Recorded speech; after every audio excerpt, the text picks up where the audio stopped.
W228CX, Indianapolis.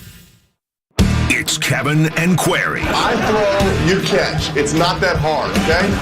All right, get the out of here. I'm going to talk a lot about drills and fundamentals. Watch it, watch it, watch it, watch it. On 93.5 Watch it. and 107.5. Boom, baby. The Fan.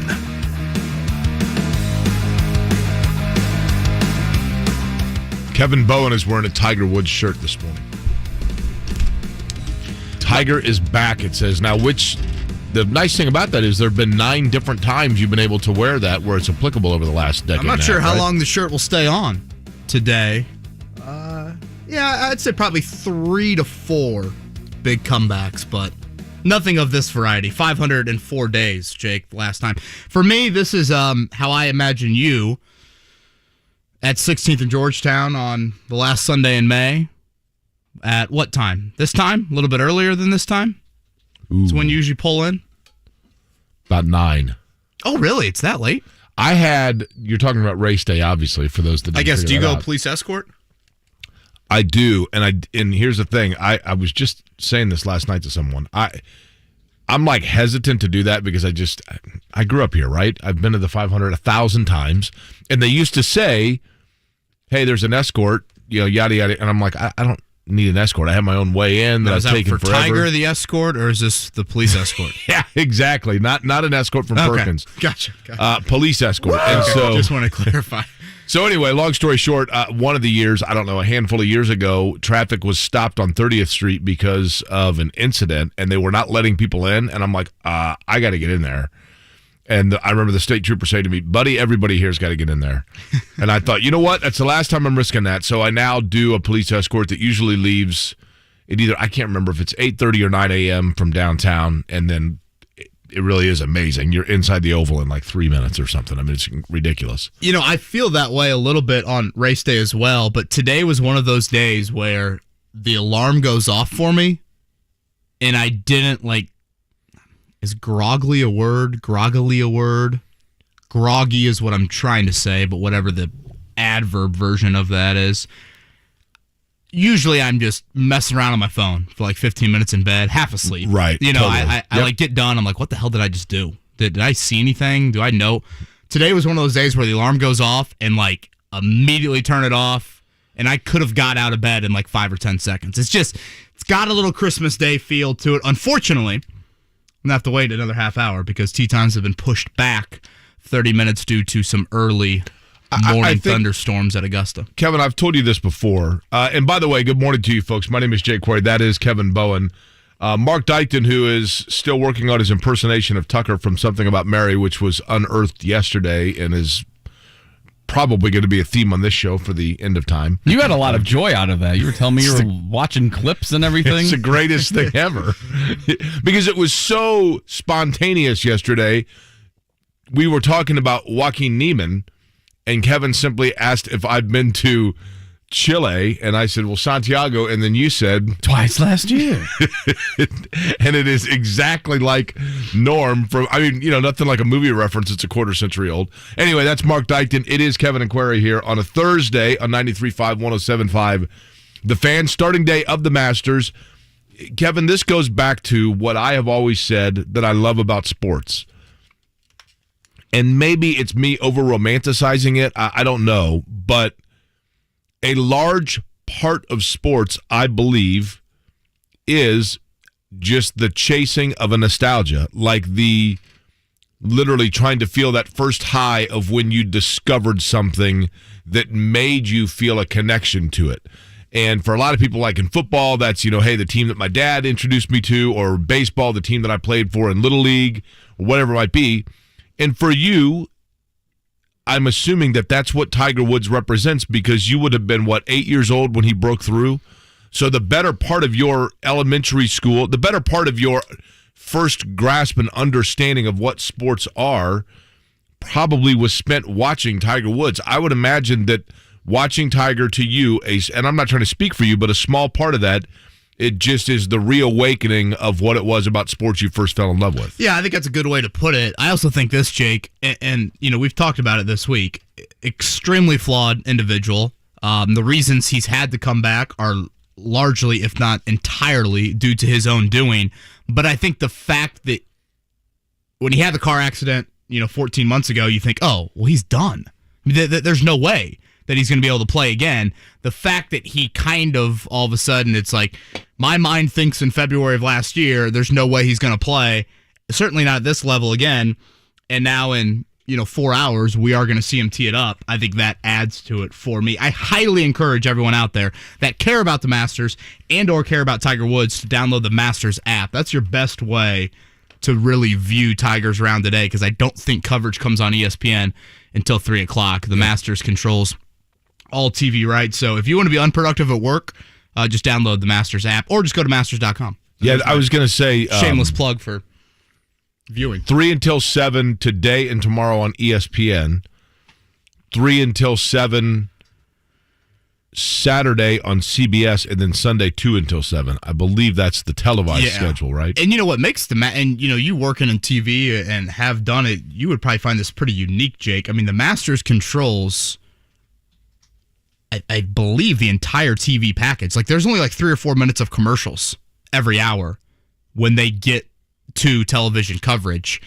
So again, Masters app, masters.com, the two routes. Do you know how there? Here is a very behind-the-scenes esoteric reference for people, but do you know how,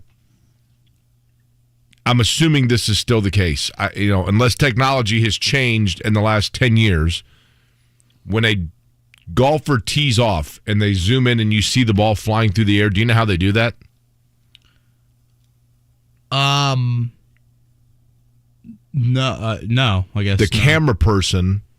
This is hard to explain, but the camera person who's looking through the lens reverse irises the camera. So in other words, instead of letting light in, it blacks out all light, except for that way they can see, because the ball is white, they can zoom in and they see only the ball flying through. So they have no concept.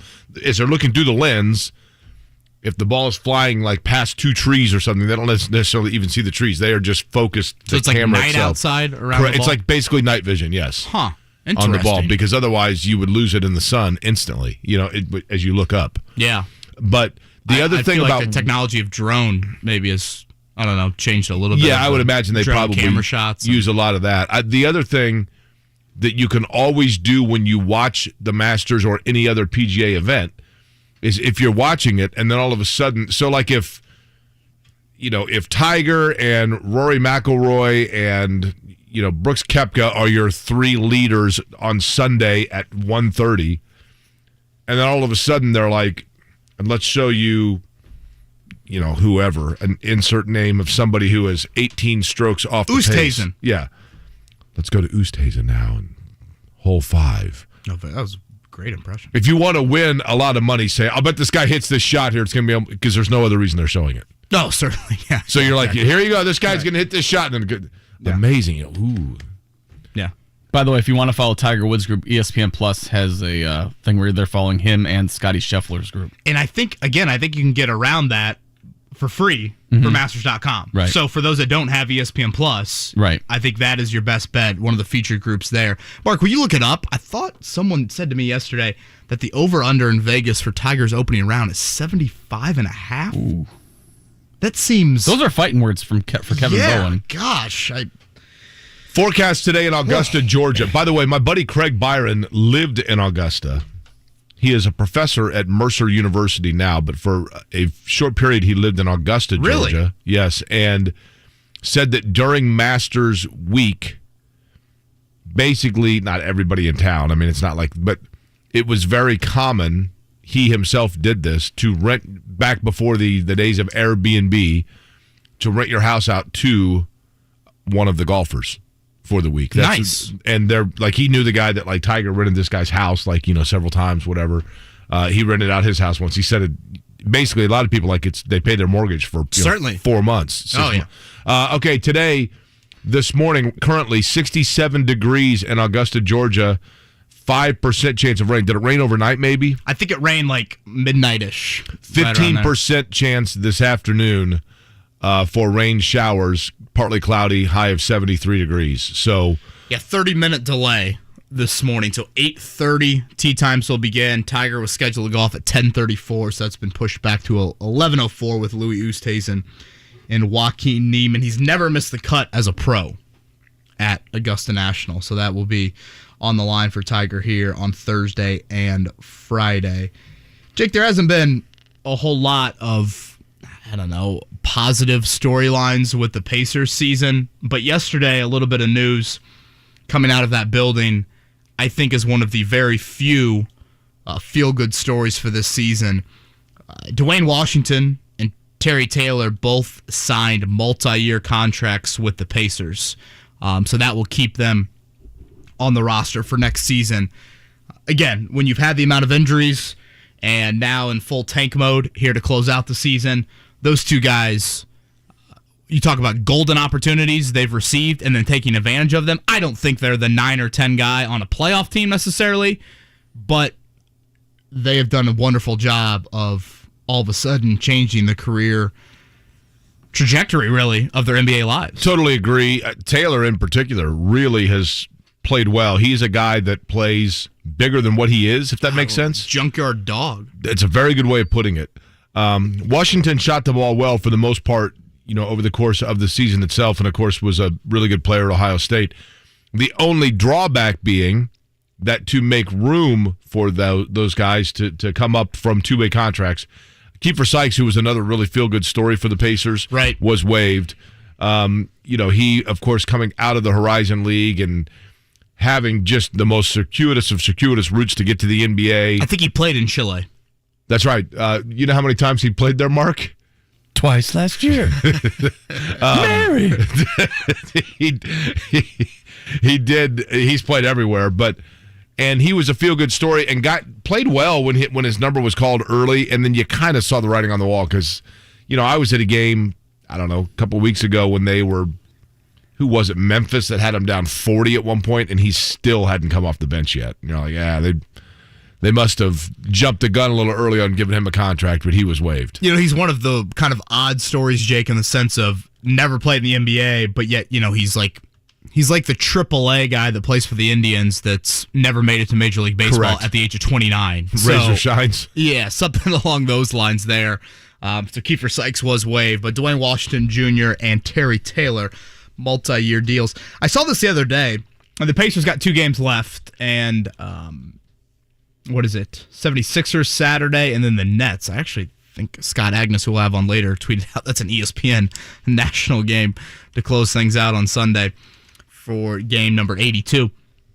Tony East, who does a great job covering the Pacers, tweet out this stat, Jake.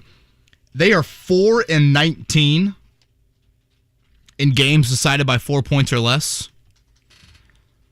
The 19 losses by 4 points or less, I think it's like the 4th most in NBA history. Really?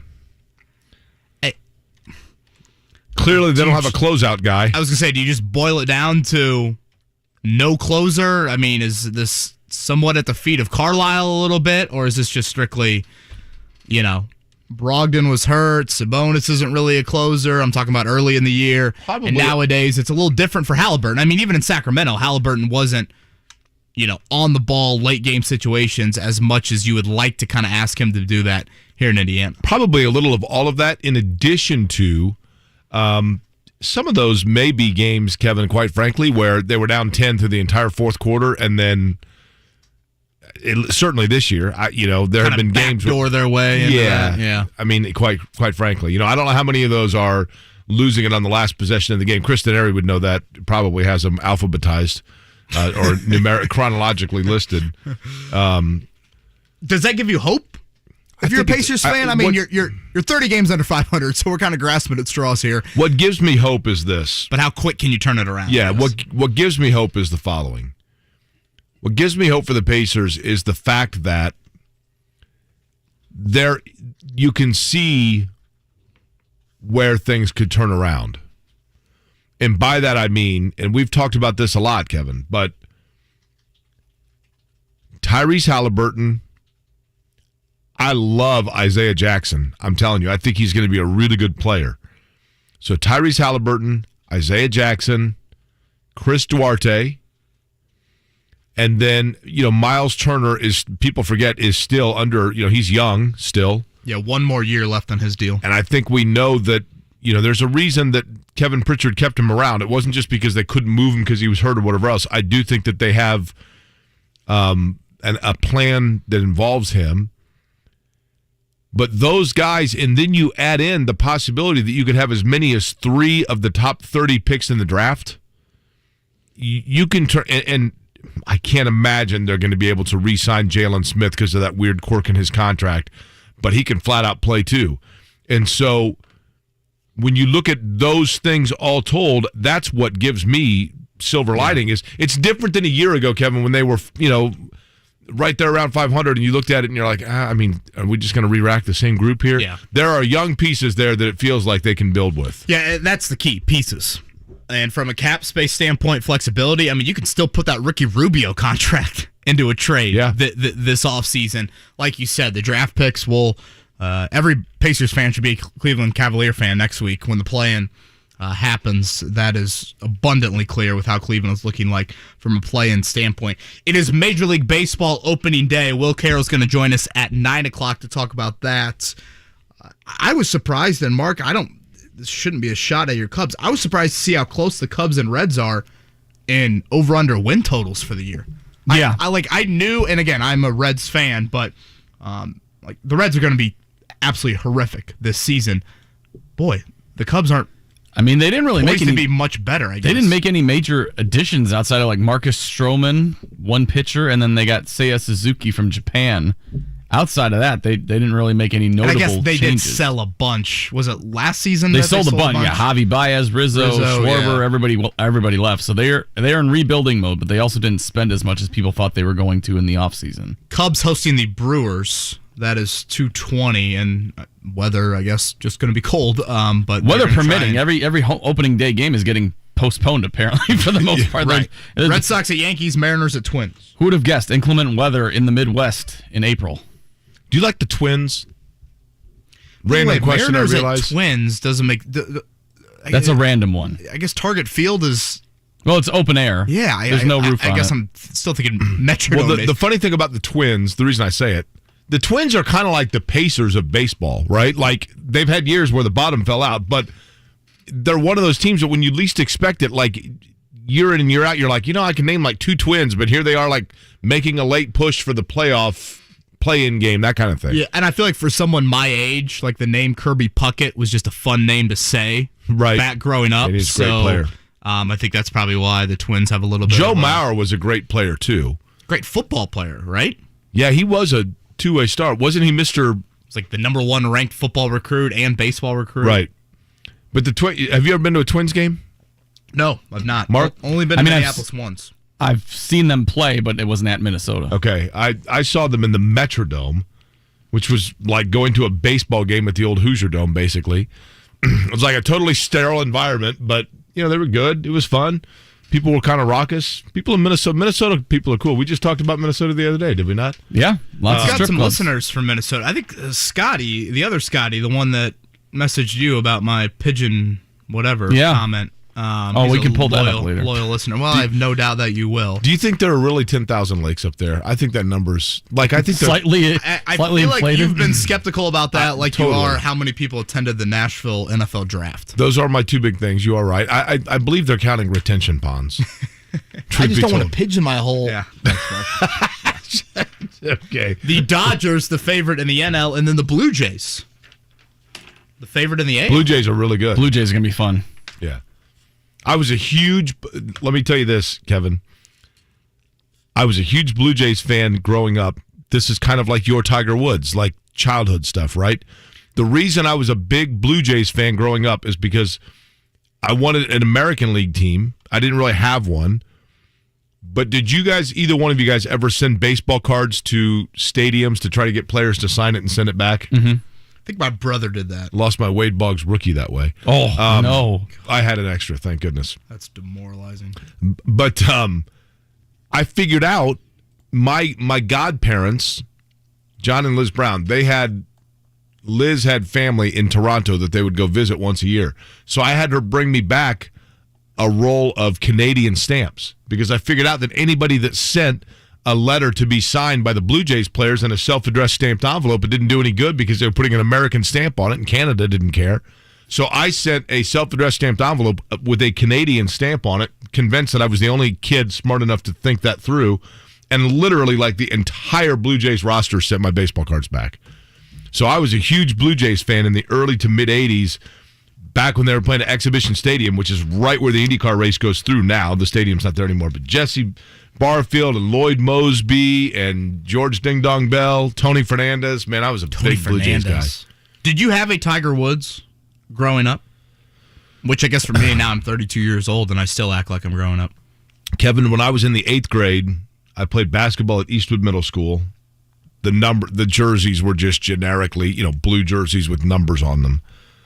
They did not allow anyone to wear number 12 because Steve Alford was number 12 in Indiana, and literally 12 of us on the basketball team were willing to throw down and fight over who got to wear Steve Alford's jersey number. And this was Alford in college? This was Alford's senior year. So Alford entered Indiana when I was in the 5th grade and then left when I was in the 8th grade. Peak years, right? And he was...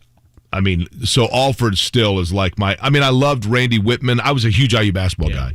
So the Pacers were not very good. J&B was saying Walter Payton for him yesterday. Walter Payton, for me, I grew up a huge Steelers fan. So I loved Lynn Swann, but strangely enough, I liked Earl Campbell. And they were rivals of the Steelers, but I did love Earl Campbell, man. If I have to excuse myself today, you'll probably know why. Because this is Christmas morning for myself. Again, tea time's delayed by half hour. I get you a tissue here. Well, maybe more than one.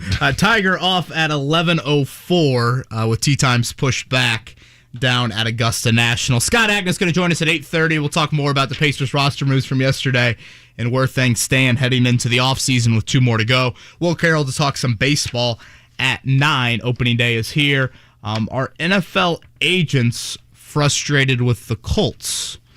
That is a topic we'll get into as well later in the 7 o'clock hour. Happy opening day. Happy Masters and the return of Tiger. Looks like, I don't know, is that sun shining through the clouds or am I imagining things out there, Jake? You're imagining things. You are seeing the world through sun-tinted glasses this morning. There is a little bit of an opening there that I feel like, I don't know, right above Riley Towers. That Tiger-tinted glasses. Yeah, certainly.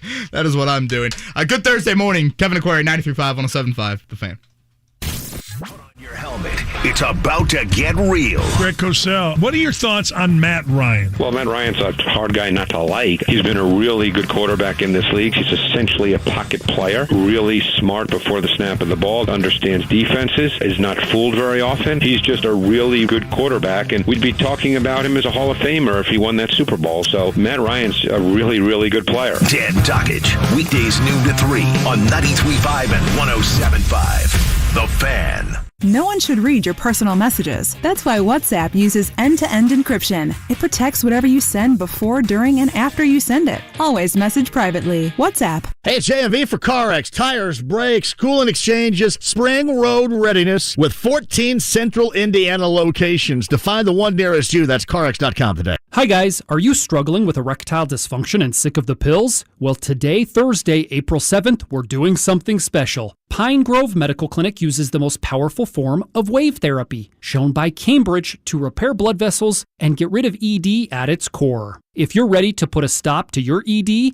call us now, and not only will the assessment and ultrasound be free, we'll also include something unique that produces immediate results in the bedroom. You're going to love that. And today only, we're offering 3 additional treatments to our patients free. This means that if you notice results fading, we'll retreat you free of charge. This is unprecedented and worth hundreds of dollars. Call today, Thursday, April 7th, and qualify free. 317-552-1111. That's 317-552-1111. Put a stop to your erectile dysfunction and get your love life back. Call Pine Grove Medical Clinic now to qualify. This offer ends today. 317-552-1111. Hey, it's Big Joe reminding you that Payless Liquors has got great prices every day at all 26 family-owned locations. Grab a bottle of Behringer White Zin, it's just $2.99. Southern Comfort Variety 10-packs are only $4.69. Fireball in the 750 milliliter is $13.99. And the 1.75-liter jugs of Tito's, your cost $29.99, while Jack Daniel's Black is only $39.99. Enjoy great savings, selection, and convenience at Payless Liquors, open 7 days a week and online at PaylessLiquors.com. Don't pay more, get more, and pay less at Payless Liquors. And where down we go. The wait is over. Kaleo returns to the stage. Fight or Flight Tour. Hey, gringo. This Saturday, Murrah Theater at Old National Center.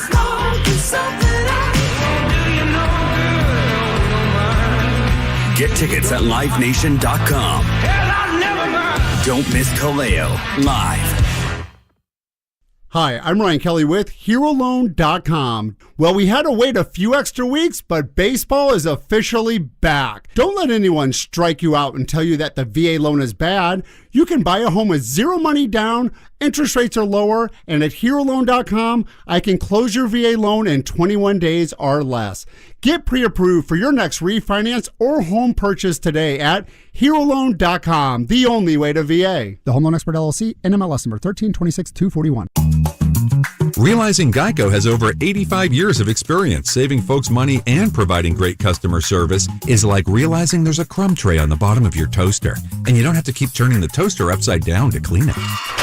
How long has that been there? Hey, who needs some croutons? It's something that's been right there in front of you all along, like the dedicated Geico claims team available to you in the event of an accident to get you back on the road quickly, or realizing that baby carrots are just regular carrots that have been shaved down. I don't care.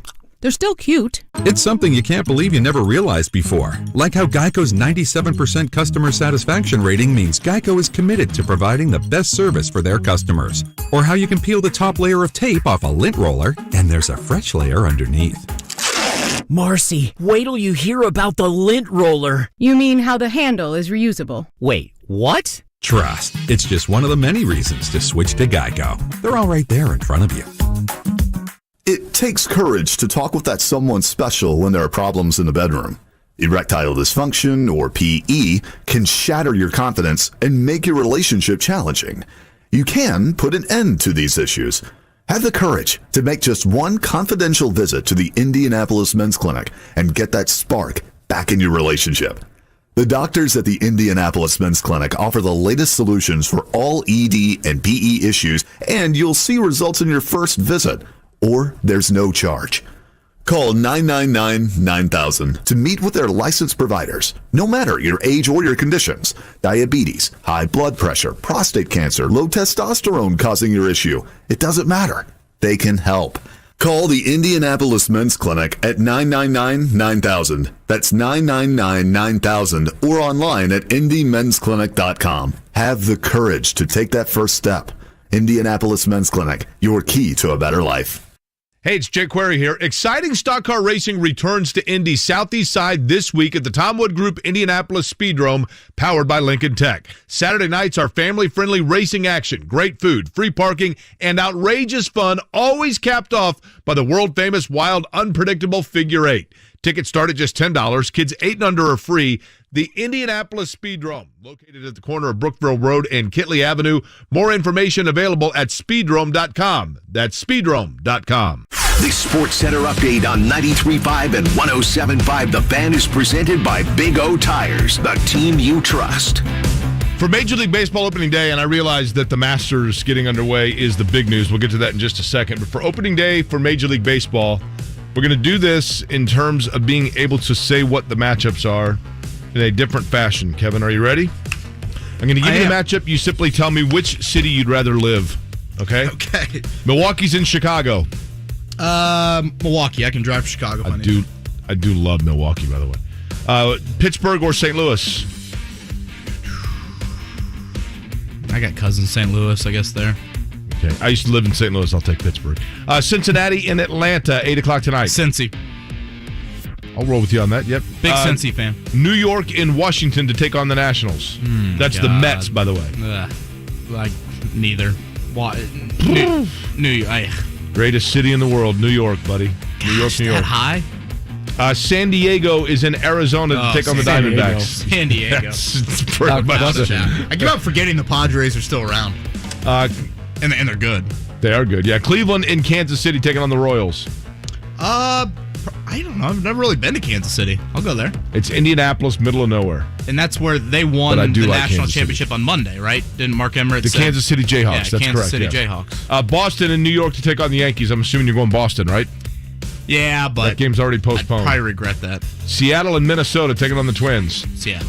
No question. Houston in L.A. taking on the Angels. 9:38 first pitch. I hate Houston. Way too spread out for me. Houston is basically, if you had a paintbrush and on it were droplets of water and each water planted a keystone at the crossing and you just went and sprayed it over a flat area. That is a great way to put it. Then you would have Houston. Yeah. That's all. And a big paintbrush. Correct. It is a massive area. Houston and the Angels, the other game. Ironically enough, I made this joke off air, but I'm going to do it again. The Indians last night scheduled to take on the Omaha Storm Chasers. That game was postponed. And how did Omaha not see that coming, Mark? They're the Storm Chasers. Or is that why they were here? Maybe. They were trying to get to the storm. Then they got to the storm and like, okay, we don't want any of this. Yeah, we don't want to actually play in it. So they actually knew this like 24 hours in advance. I don't know if you know this or not, but their entire season gets postponed. That's the way they like it, too. That's right. NBA last night, by the way, Dallas over Detroit, Brooklyn over the Knicks, 110-98. It was Atlanta over Washington, Boston over the Bulls, the Jazz over the Thunder, and the Clippers over the Phoenix Suns. Cleveland watch for the Cavaliers in that draft pick.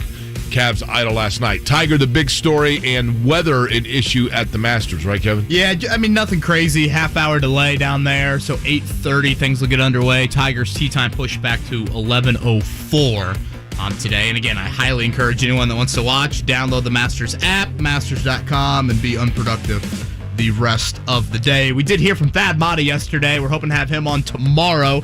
The opening press conference for him at Butler, open to the public. Here was Thad Matta on being back on the sidelines with the Bulldogs. I've had the opportunity to take a lot of jobs here over the course of the last few years, and none of them felt right. None of them. I went to the edge with a lot of them. And Friday afternoon when Barry called me and told me what was going on, I was sitting on a beach in Florida. I had to look far into the ocean and decide what I wanted to do. But I told Barb, I said, this one feels right. Feels right. Something feels great about this situation. Now let me ask you, what day was LaVall Jordan relieved of his duties? Fired just after we got off the air Friday. I'm going to go out on a limb and say Barry Collier and Thad Matta had a conversation or two prior to the Florida beach conversation. When Barry Collier said they looked all around the world to fill this job, and the answer was right there. Right across the street, right? Aren't they neighbors? I think that's what he said, yeah. And Barry Collier must be Santa Claus, because he made it all the way around the world in like an hour, right? It's impressive. I saw this in David Wood's article yesterday, Jake. I didn't realize Thad Matta, among active coaches, ranks 4th in win percentage. Really? Did it happen to list the 3 above him? Do you know? Yes. Like to take a guess? Mark Few? Number 1. What's Thad Matta's percentage? Thad Matta, 740. 439 and 154 in his 17 years. Honestly, and I'm a little bit biased here, Randy Bennett of St. Mary's has got to be pretty high up there. 2 very blue blood coaches, 2 and 3. Bill Self? Bill Self, 3. Jay Wright? Cal. Oh, yeah, okay. Probably UMass Memphis days thrown in. I mean, obviously he's had a great run. Pretty good company there, right? As well. Pretty good company as well. Again, hoping to have Thad Matta on tomorrow. We come back here on Kevin and Query. We'll get into the topic we teased a little bit earlier, the agents of NFL players and their thoughts on the Colts and their lack of spending. Where does that put the Colts in terms of, oh, wow, Indianapolis is calling. I want to answer this phone. We'll talk about that. We come back here. Kevin and Query on a Thursday. Soccer Saturday featuring Indy 11. If this is your football, this is your show. Saturday at 9 on The Fan.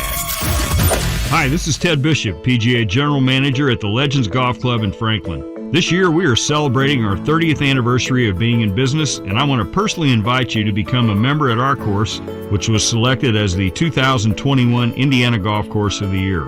We are offering a limited number of 2-year Monday through Friday memberships starting at $199 a year. Yep, you heard it right, only $199 a year, and you can upgrade to a 7-day membership for only $50 per year more. If you ride, you just pay for the golf cart, and if you walk, there's no additional charge. These memberships will expire on December 31 of 2023. Legends has 27 Fazio Design Championship holes. Our regular players will tell you that we are known for great playing conditions and a friendly staff. Join the Legends Golf Club today. Don't delay, because limited spots are available. Call 317-736-8186 or buy online at thelegendsgolfclub.com. And I'll see you on the first tee. Hey everyone, Jake Query here. You've heard me talking a lot about this, but listen, wrapping up the first semester in my venture back into school, and I would love for you folks that have been thinking about it, and I get it. It's kind of like jumping into the deep end of a pool, right? You just sit there and you're hesitant, and then once you jump in, you're like, that wasn't so bad. That's kind of how it was for me. It took a while to get used to just the online experience, working with computers and the software that goes back into taking classes, but I really have enjoyed it. I've enjoyed it over the course of the last semester and wrapping it up, because I actually just kind of had life get in the way back when I was in school some 25 years ago. Never thought I would go back. And then the opportunity from the Indiana Commission for Higher Education came along to go back to school, and I'm grateful that they gave me that opportunity. I would love for you, if you're one of the 700,000 Hoosiers out there with college credits still sitting on the shelf. They do not expire, by the way. I'd love for you to join me in the quest to continue your education. And nextleveljobs.org has the roadmap for you, whether you're looking for tuition assistance, just trying to figure your way out, or if you're trying to get certification for over 150 high-paying or high-wage jobs here throughout the state of Indiana. nextleveljobs.org has everything right there for you. I didn't think I could do it, but I am confident now that I have that you can as well. Again, returning back to school. nextleveljobs.org is where you can find all of the information, courtesy of the Indiana Commission for Higher Education. The Fed has raised rates. But there's still time to lock in Golden Oak Lending's low 3.75% rate. I'm James Hawkins, president of Golden Oak. With home values at all-time highs and our low rates, you can pull more cash out of your home. Call 317-706-GOLD today. Golden Oak Lending cured my blues. NMLS 114937, 3.75% fixed, 4.88% APR. FHA 15-year mortgage with 20% equity and approved credit. We buy any car. We buy any car. We buy any car. Any. Trading in or selling your car, truck, or SUV? WeBuyAnyCar.com takes the hassle out of selling in just 3 easy steps. 1. Get your free online valuation. 2. Drive to your local car buying center. And 3. Walk out with your check in as little as 30 minutes. So don't wait. Get your free online valuation now at WeBuyAnyCar.com. Find out how much your car's worth at WeBuyAnyCar. Start a new career with a job that keeps your community safe. The Marion County Sheriff, Carrie Forrestal, is hiring detention deputies to work in the brand new Community Justice Center. You'll supervise and guard offenders, making Marion County a better place to live. Starting pay begins at around $40,000 a year with a $5,000 signing bonus. Enjoy great benefits like complete health coverage and pension plan. Start your career as a detention deputy and earn the respect of your community. Apply today at joinmcso.indy.gov. Now through April 14th, join a clean and spacious Planet Fitness for $1 down and only $10 a month. With tons of equipment and free fitness training, it's the perfect place for everybody to work out. Even me, Mr. I can't sleep at night, so I keep dozing off during the day. Especially you, Snoozy. You'll rest easier and feel fit-tacular. Wait, how did you get in here? Join in club or at planetfitness.com. $1 down, $10 a month, cancel anytime. Hurry, deal ends April 14th. See club for details. Brian Regan. I heard some states carry out capital punishment at 7 o'clock in the morning. Talk about cruel. Is that guy supposed to get some sleep the night before? Yeah, I think I'm going to hit the rack. Get some shut-eye. Yeah, got a short day tomorrow. Brian Regan live on stage. Friday, December 2nd, Egyptian Room at Old National Center. Tickets on sale Friday, 10 a.m. at livenation.com. Don't miss Brian Regan.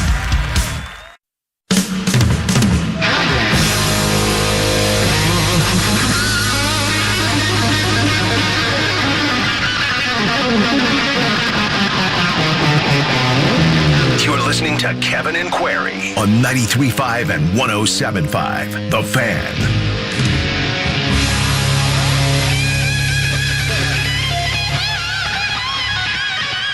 Minutes before the hour of 8 o'clock, Mark Dykton making sure that you are wide awake here.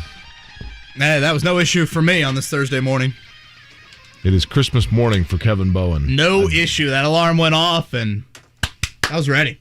I was ready to go. Tiger Woods, 11:04 this morning, half-hour delay for tee times down at Augusta National. Jake, Stephen Holder had a really interesting tweet yesterday regarding the Colts and I would probably say their financial approach to free agency. Something that we've talked about before, but I thought this was interesting. Stephen's tweet was this. I will say this. There are a growing number of agents out there who have told me the Colts are being way too stingy on spending. I can't speak to why that is, though some have theories. But regardless of the why, it is what it is at this point. Okay. Do you want to know my theory on this? My theory is... Let's hear it. I have hit this so many times that I apologize for people that are like, yeah, dude, you made your point. But I really believe this. I think in anything we do in life, we judge it and gauge it, and we approach it based on precedent, based on what is familiar to us and how it worked out before. And if I am Jim Irsay, I look at, and I do not blame Ryan Grigson for this, because it was at the urging of Jim Irsay. But I go back to Griggs is wheeling and dealing. He's backing up the Brinks truck. Suitcase of cash. Do you remember the suitcase of cash tweet from Jim Irsay? Oh, yeah. I think there are a lot of caps in there. And, well, cap being the ironic word here, right? Because the Colts basically busted through and went out and they signed Ricky Jean-Francois and LaRon Landry and Eric Walden and Gosder Sherrillis and Donald Thomas, and I'm sure there's other names I'm forgetting already. And look, I'm not saying that those guys were all busts, but you didn't get return on investment. And even if Jim Irsay has not said to Chris Ballard, I don't want to go down that road again, I'm sure he has made reference to the big spending free agency sprees and planted the seed in Ballard's head to be hesitant as to how he is spending and his budget. That has caused Chris Ballard to say, it's like anything else. I've worked places where there's been ownership change. There's not in this situation, I realize. But when people have, people look at it and they're like, I really want to impress the boss by coming in under budget. In addition to that, Chris Ballard being a first-time general manager as opposed to a Bill Polian that came here and had already been in Buffalo and Carolina, or opposed to Kevin Pritchard who comes to the Pacers and has already been in Portland and done things.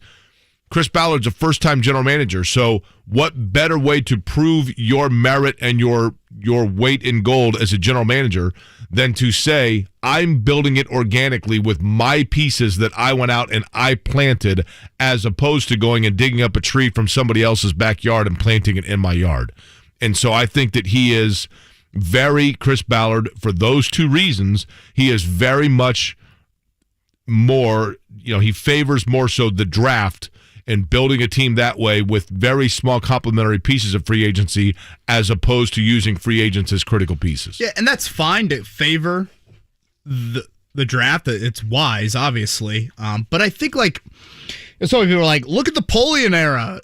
Bill didn't spend in free agency. Bill Polian also had Hall of Famers at 3 of the top 4 or 5 most important positions on the roster coming through the draft. So he didn't really need to use free agency like Chris Ballard when you're sitting here right now and you've gone, 10th in the AFC 3 years ago, 7th in the AFC 2 years ago, 8th in the AFC last year. To me, when you don't have that massive QB contract, you don't have that definite piece, locked in stone franchise quarterback, you've got to kind of alter your thinking. I don't think anyone believes the Colts should spend like 2013, those names you mentioned, Jake, 2015, the Andre Johnson, Trent Cole, Frank Gore, Todd Harriman's offseason either. It is finding that medium. And I think what is concerning in relation to Steven's tweet, Jake, is like, you mentioned precedent. Jake, let's say you're an agent and you're representing, 2 or 3 guys, and it's a chaotic time. Free agency is a chaotic time, and its deadline is approaching, and all of a sudden you look down at your phone and you've got a 317 area code calling you, and you've got whatever the area code is in Inglewood, and the Rams are calling you. Who are you going to pick up? Have you ever waited tables or known anybody who does? Sure. I have not personally waited tables. You talk to bartenders and or waitresses, and they will tell you when customers come in that are notoriously cheap tippers, everybody on the staff knows who those people are. Mm-hmm.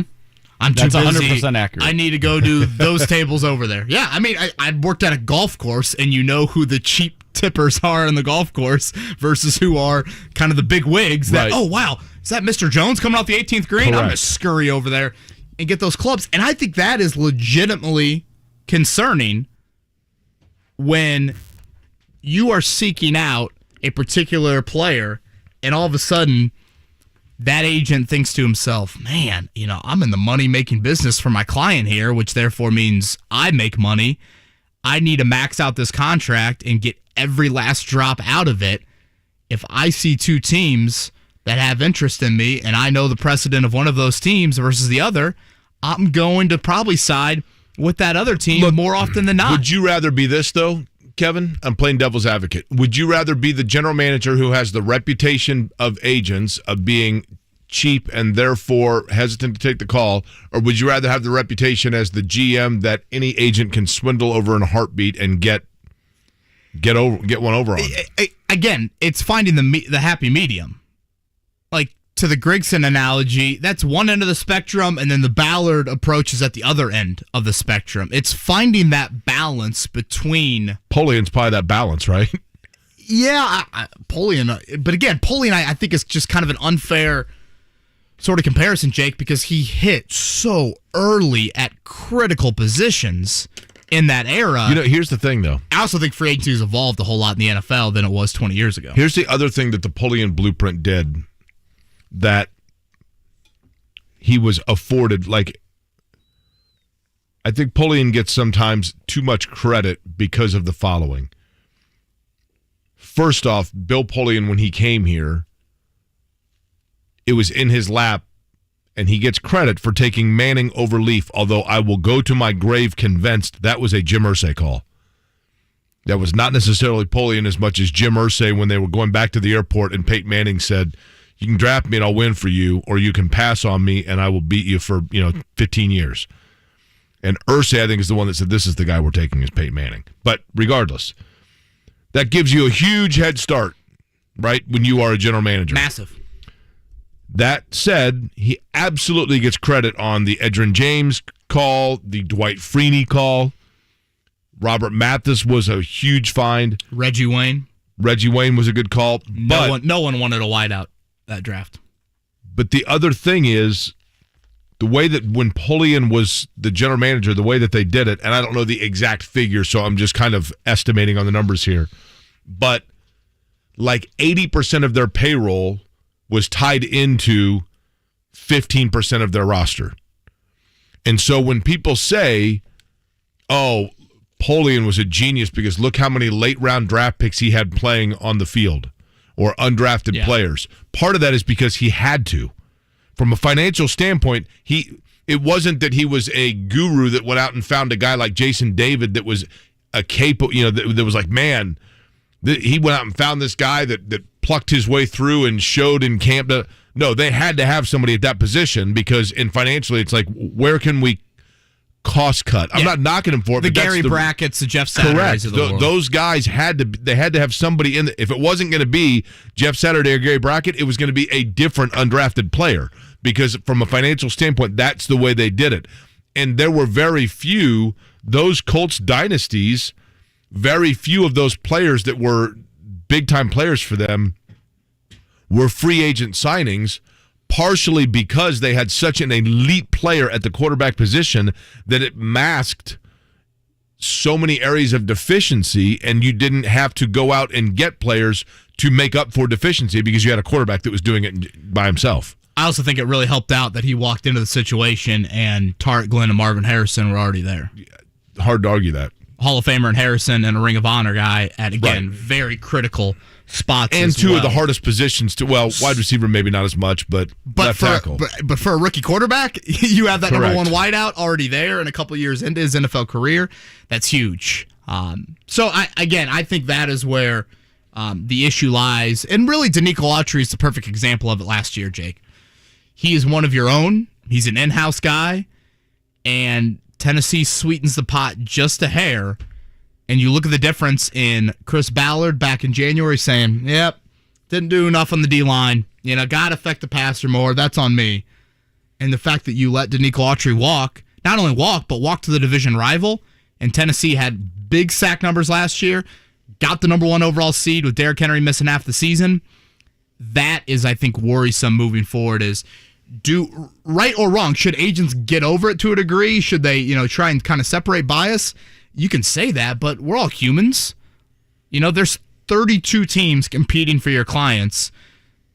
I think the analogy of waiting on tables, or if you work at a country club, something like that, the strong tippers are coming off the 18th hole. We've all been there to varying degrees in different industries. You were a caddy where? I caddied at Cricket Stick growing up, but I would say my main golf course working days were at Plum Creek. It's a public course in Carmel. Yeah, my sister lives right by there. That's really? off of... My parents live on the course. Is it like 131st and... 126, 131st and Hazeldale. Now, you're carrying a bag when you're caddying, right? Yeah. I think sometimes you can be a four caddy, which means you go out into the trees, rough, and watch for the balls. And oftentimes your members would be in golf carts. And did you, when you did that, was it up to you to offer advice on what shot to go with and what club? No, I think that's kind of a misconception a little bit for the old, here's 11-year-old Kevin just trying to get the 30-pound bag up the hill. What club do you think works here, son? How bad did it suck doing that? Did you like it? Oh, yeah. I mean, sure, you're waiting for the Gatorade and the candy bar after 9 holes, probably more than anything. But, yeah, I mean, I remember Jake one time making, like $50 and thinking to myself, gosh, when my mom picks me up, I want her to take me straight to Golf Galaxy and I'm going to buy, a new putter. Now, things like that. How much, what's the average that you would get tipped when you golf? Like, if you caddy for a guy for an entire round, I'd say you're 12, what do they give you? Boy, I think it all depends on the club and where you're at. I would hope in the $80 range. Really? If you do a good job. Righteous bucks. I was back. Trust me, I remember some very important people in this city. I won't say names. $25 for 18 holes. I'm like, what are we doing? So, like at 11, you were a swindler already. I was pissed. Was it Chris Ballard? Was that who it was? No, I don't think Chris was here when I was 11 years old. We want names, Kevin, is what Can we're you getting give me at. initials? We'll take that off air. I don't know if they're a sponsoring anything on this. Can you write down the initials and just hold up a sheet of paper for me off the YouTube camera? Well, we can save it for I used to off air. I used to carry groceries. Yeah. Some grocery stores don't allow you to bag tip, right? groceries. Well, Amalia's, it was frowned upon, but you did it. And we absolutely knew who would tip. This was 1988. The big one, I was at the O'Malley's over by Cathedral. The big one was everyone knew that Donnie Walsh gave $5. $5 bill was righteous for like carrying out groceries. And so I would always line up for him until he told me that he thought Jay Edwards was a second-round pick, and then I basically hurled his groceries into the back of the trunk, and that was the end of that. That's not worth $5. He thinks Jay Edwards is a second-rounder. What does he know? Sean points out the contracts for Leonard, Ryan, Buckner, what Quentin Nelson's going to get. Look, the Colts could still make moves. They have $20 million, the most cap space in the NFL, outside of Nelson. And again, you can debate the Nelson extension that's coming up and how much you should pay him, but by no means is all this money going strictly to in-house guys, and therefore you don't have room to spend. Go look at the LA Rams and their cap situation. The Rams, like, what are they doing? I mean, they just keep spending, right? Are they deferring all this stuff? We really need to have Joel Erickson on at some point, kind of during the quiet part of the offseason, Jake, and explain, because he used to cover the New Orleans Saints, and they are like at the peak of the mountain with this, in that you can really manipulate how you use the salary cap. And I want to make it clear, Jake, I am by no means advocating for, supermarket sweep type, which I love that show. Canned hams. You got to go get the canned hams. Right away. Yeah. By no means am I saying that is the path to take, but to not supplement your roster with a couple of notable free agent signings in mid to late March, especially when you don't pick in the first 40 spots later this month, it's a big mistake. It's a big mistake when you look at how the AFC arms race has been this offseason, especially in the AFC West and AFC North. We saw a recent Colt draft pick retire last night. We'll talk about that when we come back. I know Jake dialed up a few mock drafts yesterday. We'll get into those and where the Colts are currently being slotted by some of the pundits at pick number 42. Scott Agness at 8:30, Will Carroll at 9 o'clock, Tiger Woods at 11:04. Pushed back a half hour today, along with Lewis. You gonna be okay with that? Oosthuizen, and it is one of those things, Jake, where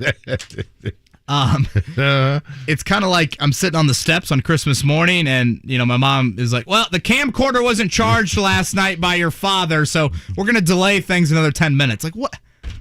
What the? Yeah, well. Can you imagine? Oh, yeah, the Indy 500, Jake, instead of that 12:13 green flag, it's going to be 12:53. I mean, yeah. Come on now. I'd be up there. Of course, at that point, I'm up on the turn 3 perch, and I'm like, listen, I got restroom breaks to get to here. Let's go. Kevin and Query on a Thursday morning, 8 o'clock hour coming up. The Ride with JMV. New Colts quarterback Matt Ryan joins us. Your contract is for 2 years. Are you for sure in, and you feel as if you can give this team 2 years, if not more? I say if not more. I feel like I'm in a great spot. Coming in fresh and ready to go, but I want to play until I'm 40 or past. I'm not great at math, but it's more than 2 years. And so, hopefully we can be productive. It can be a really fun run. The Ride with JMV. Weekdays 3 till 6. On 93.5 and 107.5. The Fan. You need a lawn care pro and a pest control pro. You can have both in one guy. DoMyOwn.com will help you get there with pro products, pro knowledge, and pro support. DoMyOwn.com for the pro in you. Don't let anyone strike you out and tell you that the VA loan is bad. Get pre-approved for your next refinance or home purchase today at HeroLoan.com. NMLS number 1326-241. Sunday, it's the IndyCar Acura Grand Prix of Long Beach. Live broadcast at 3 p.m. just down the dial at 93.1 WIBC. Coverage brought to you by the Speedrome and Circle City Raceway. Hi guys, are you struggling with erectile dysfunction and sick of the pills? Well, today, Thursday, April 7th, we're doing something special. Pine Grove Medical Clinic uses the most powerful form of wave therapy, shown by Cambridge to repair blood vessels and get rid of ED at its core. If you're ready to put a stop to your ED, call us now, and not only will the assessment and ultrasound be free, we'll also include something unique that produces immediate results in the bedroom. You're going to love that. And today only, we're offering 3 additional treatments to our patients free. This means that if you notice results fading, we'll retreat you free of charge. This is unprecedented and worth hundreds of dollars. Call today, Thursday, April 7th, and qualify free. 317-552-1111. That's 317-552-1111. Put a stop to your erectile dysfunction and get your love life back. Call Pine Grove Medical Clinic now to qualify. This offer ends today. 317-552-1111.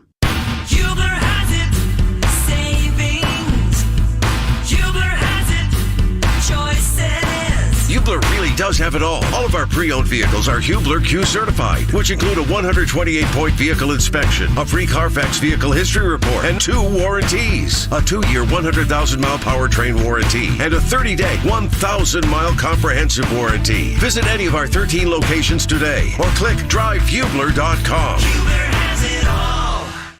MLB opening day is here, and right now all customers can swing for the fences with a no-sweat same-game parlay on FanDuel Sportsbook.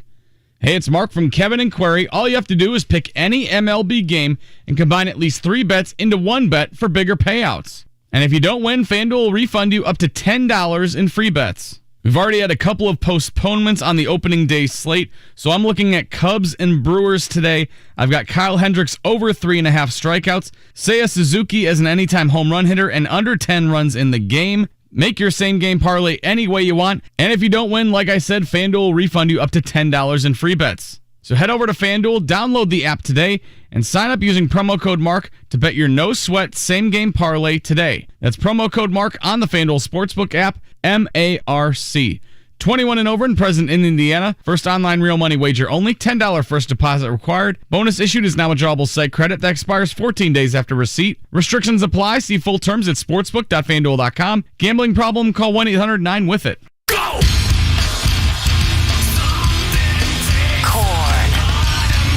And Evanescence. Together, live on tour this summer. The biggest rock moments in one sensational show. Korn and Evanescence. Indianapolis, prepare yourself. Ruoff Music Center, August 24th. With special guests Helmet and Jarris Johnson. Get tickets this Friday at 10 a.m. at livenation.com.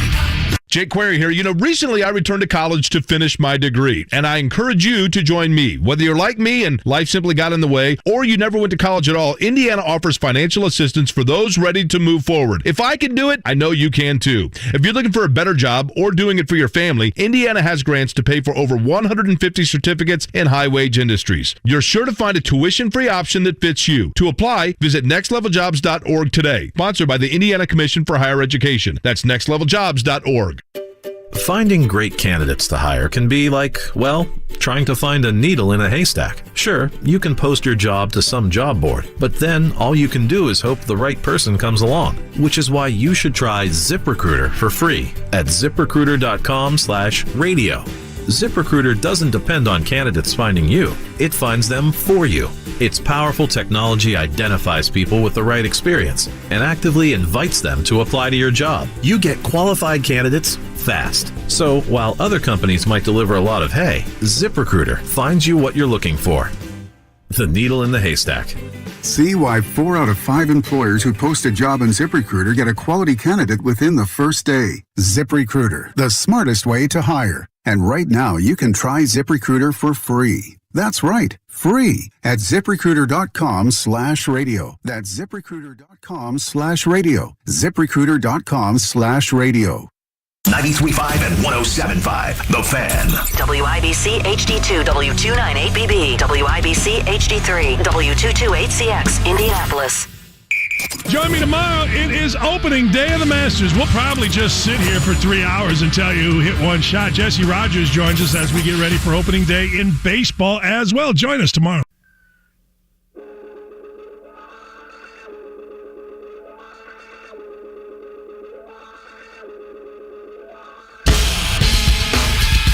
You're listening to Kevin and Query on 93.5 and 107.5, The Fan. 8 o'clock hour underway. Coming up, by the way, Scott Agness going to join us in about 30 minutes. We'll talk some Pacers. Will Carroll, Major League Baseball opening day at 9 o'clock. Kevin actually was just setting his alarm for 11:04 so that you can be reminded that Tiger Woods is getting ready to tee off, which will be fun. It's important to see him for the first 2 holes before he completely falls off the pace, right? What the hell? What the hell? I feel like some unwarranted jabs at Tiger Woods. Body blow. Did you ever play Punch Out? Body blow. Mike Tyson's Punch Out was the absolute best, though, right? I mean, I think he's going. A little bit of heart here, but I really think he's got a legit chance to finish top 15, top 20. Mike Tyson? Tiger. Okay. You mentioned that a Colt player, a recent draft pick, has decided to hang it up, right? Yeah, Rob Windsor, who I know is probably not a household name to many Colts fans out there. 6th-round pick a couple years ago out of Penn State, defensive tackle. Injuries, had a couple surgeries, groin and hip, I believe, right late last summer. And the Colts put him on injured reserve before the season even started. And so he hung it up last night. He put out a note on Twitter about that. So the Colts had 4 6th-round picks a couple years ago.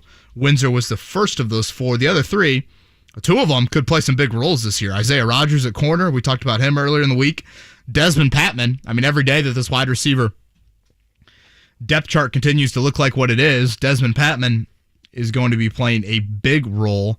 And then Jordan Glasgow, a special teamer out of Michigan there. So what was the reason for the early retirement, presumably early retirement? Just health, physical surgeries. And so what they have, 1, 2, 3, 4, 5, 6, 8 draft picks that year, and 6 of them are still around. That was 2020. Jacob Eason and Rob Windsor now being the 2.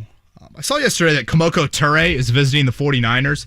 I feel like he's a guy, Jake, that I understand why him and the Colts have decided, as of right now, I should say, not to continue the relationship. But couldn't you see Turay, like, with Eric Armstead and Nick Bosa just showing up with, like, a sack and a half in the playoffs? Yeah.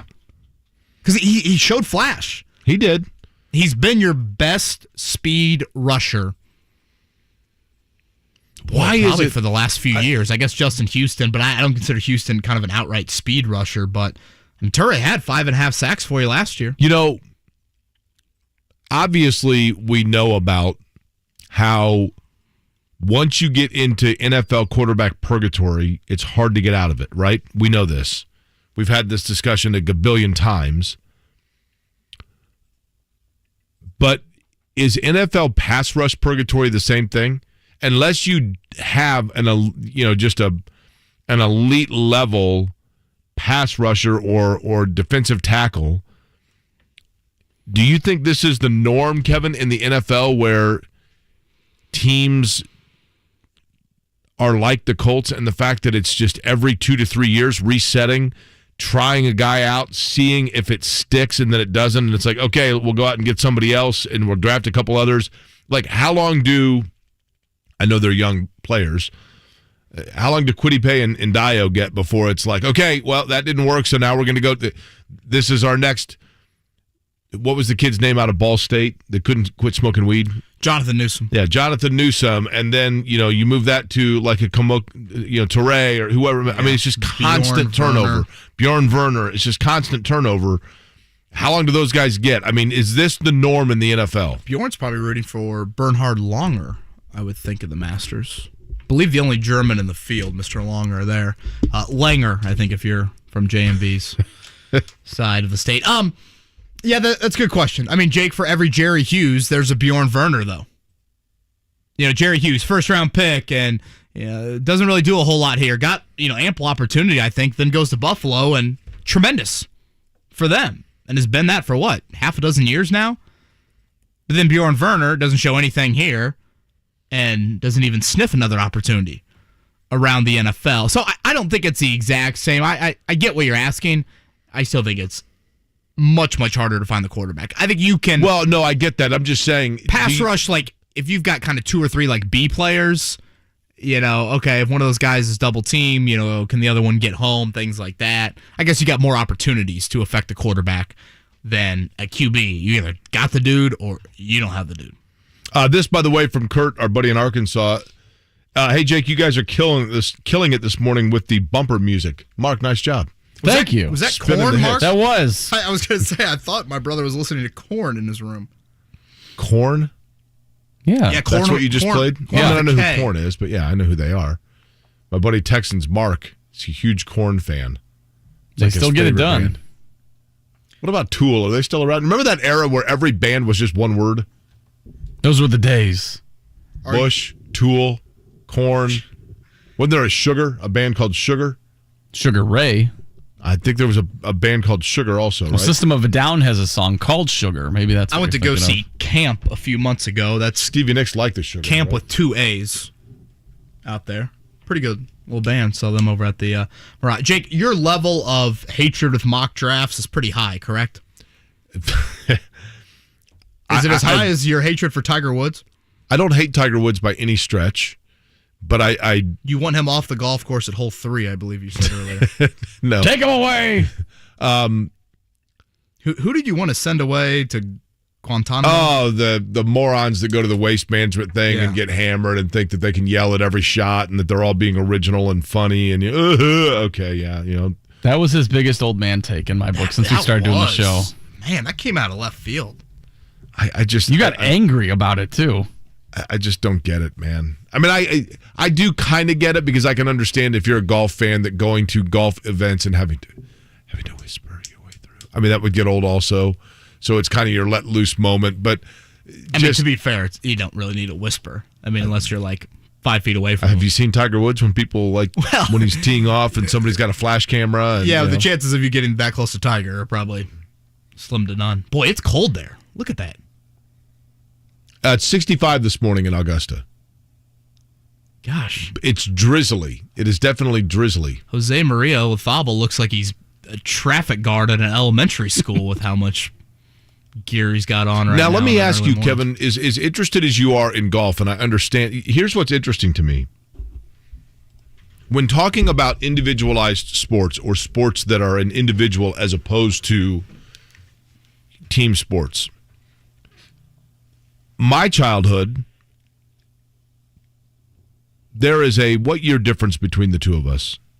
15? 17-year difference? 17, yeah. You'll be 50, I'll be 33. So your childhood was predominantly, in terms of the individualized sports, golf, because of Tiger Woods, admittedly. Yeah. My childhood... I guess it was Sampras. I don't know. I didn't follow tennis as much. Sampras, Agassi. This is exactly where I was going with this. In my childhood, Wimbledon, or Wimbledon, if you're over there, was a huge deal. And maybe it's because I grew up on the north side of Indianapolis where the North Central Tennis House was an epicenter socially. I was going to say, that's a factory, right? But it is. And North Central Carmel tennis was a big deal. Park Tudor at times was really good. But as a kid of the late 70s into the mid 80s in this country, I saw the end of Bjorn Borg and Connors McEnroe, but then into like Boris Becker, Michael Chang, Jennifer Capriati, Chang, forgot about him. Monica Seles, like that whole era. Tennis was a huge deal, huge, and it's probably the Tiger effect, because when I was a kid, tennis was a massive deal. Wimbledon was a huge. I mean, Wimbledon literally was 4th of July weekend what the Masters is now. It was like appointment television. You knew what time of year it was. It was a bigger deal than the hot dog deal. Wimbledon was a big event, and you knew all the names: Pat Cash and Yvonne Lindell and all of them, right?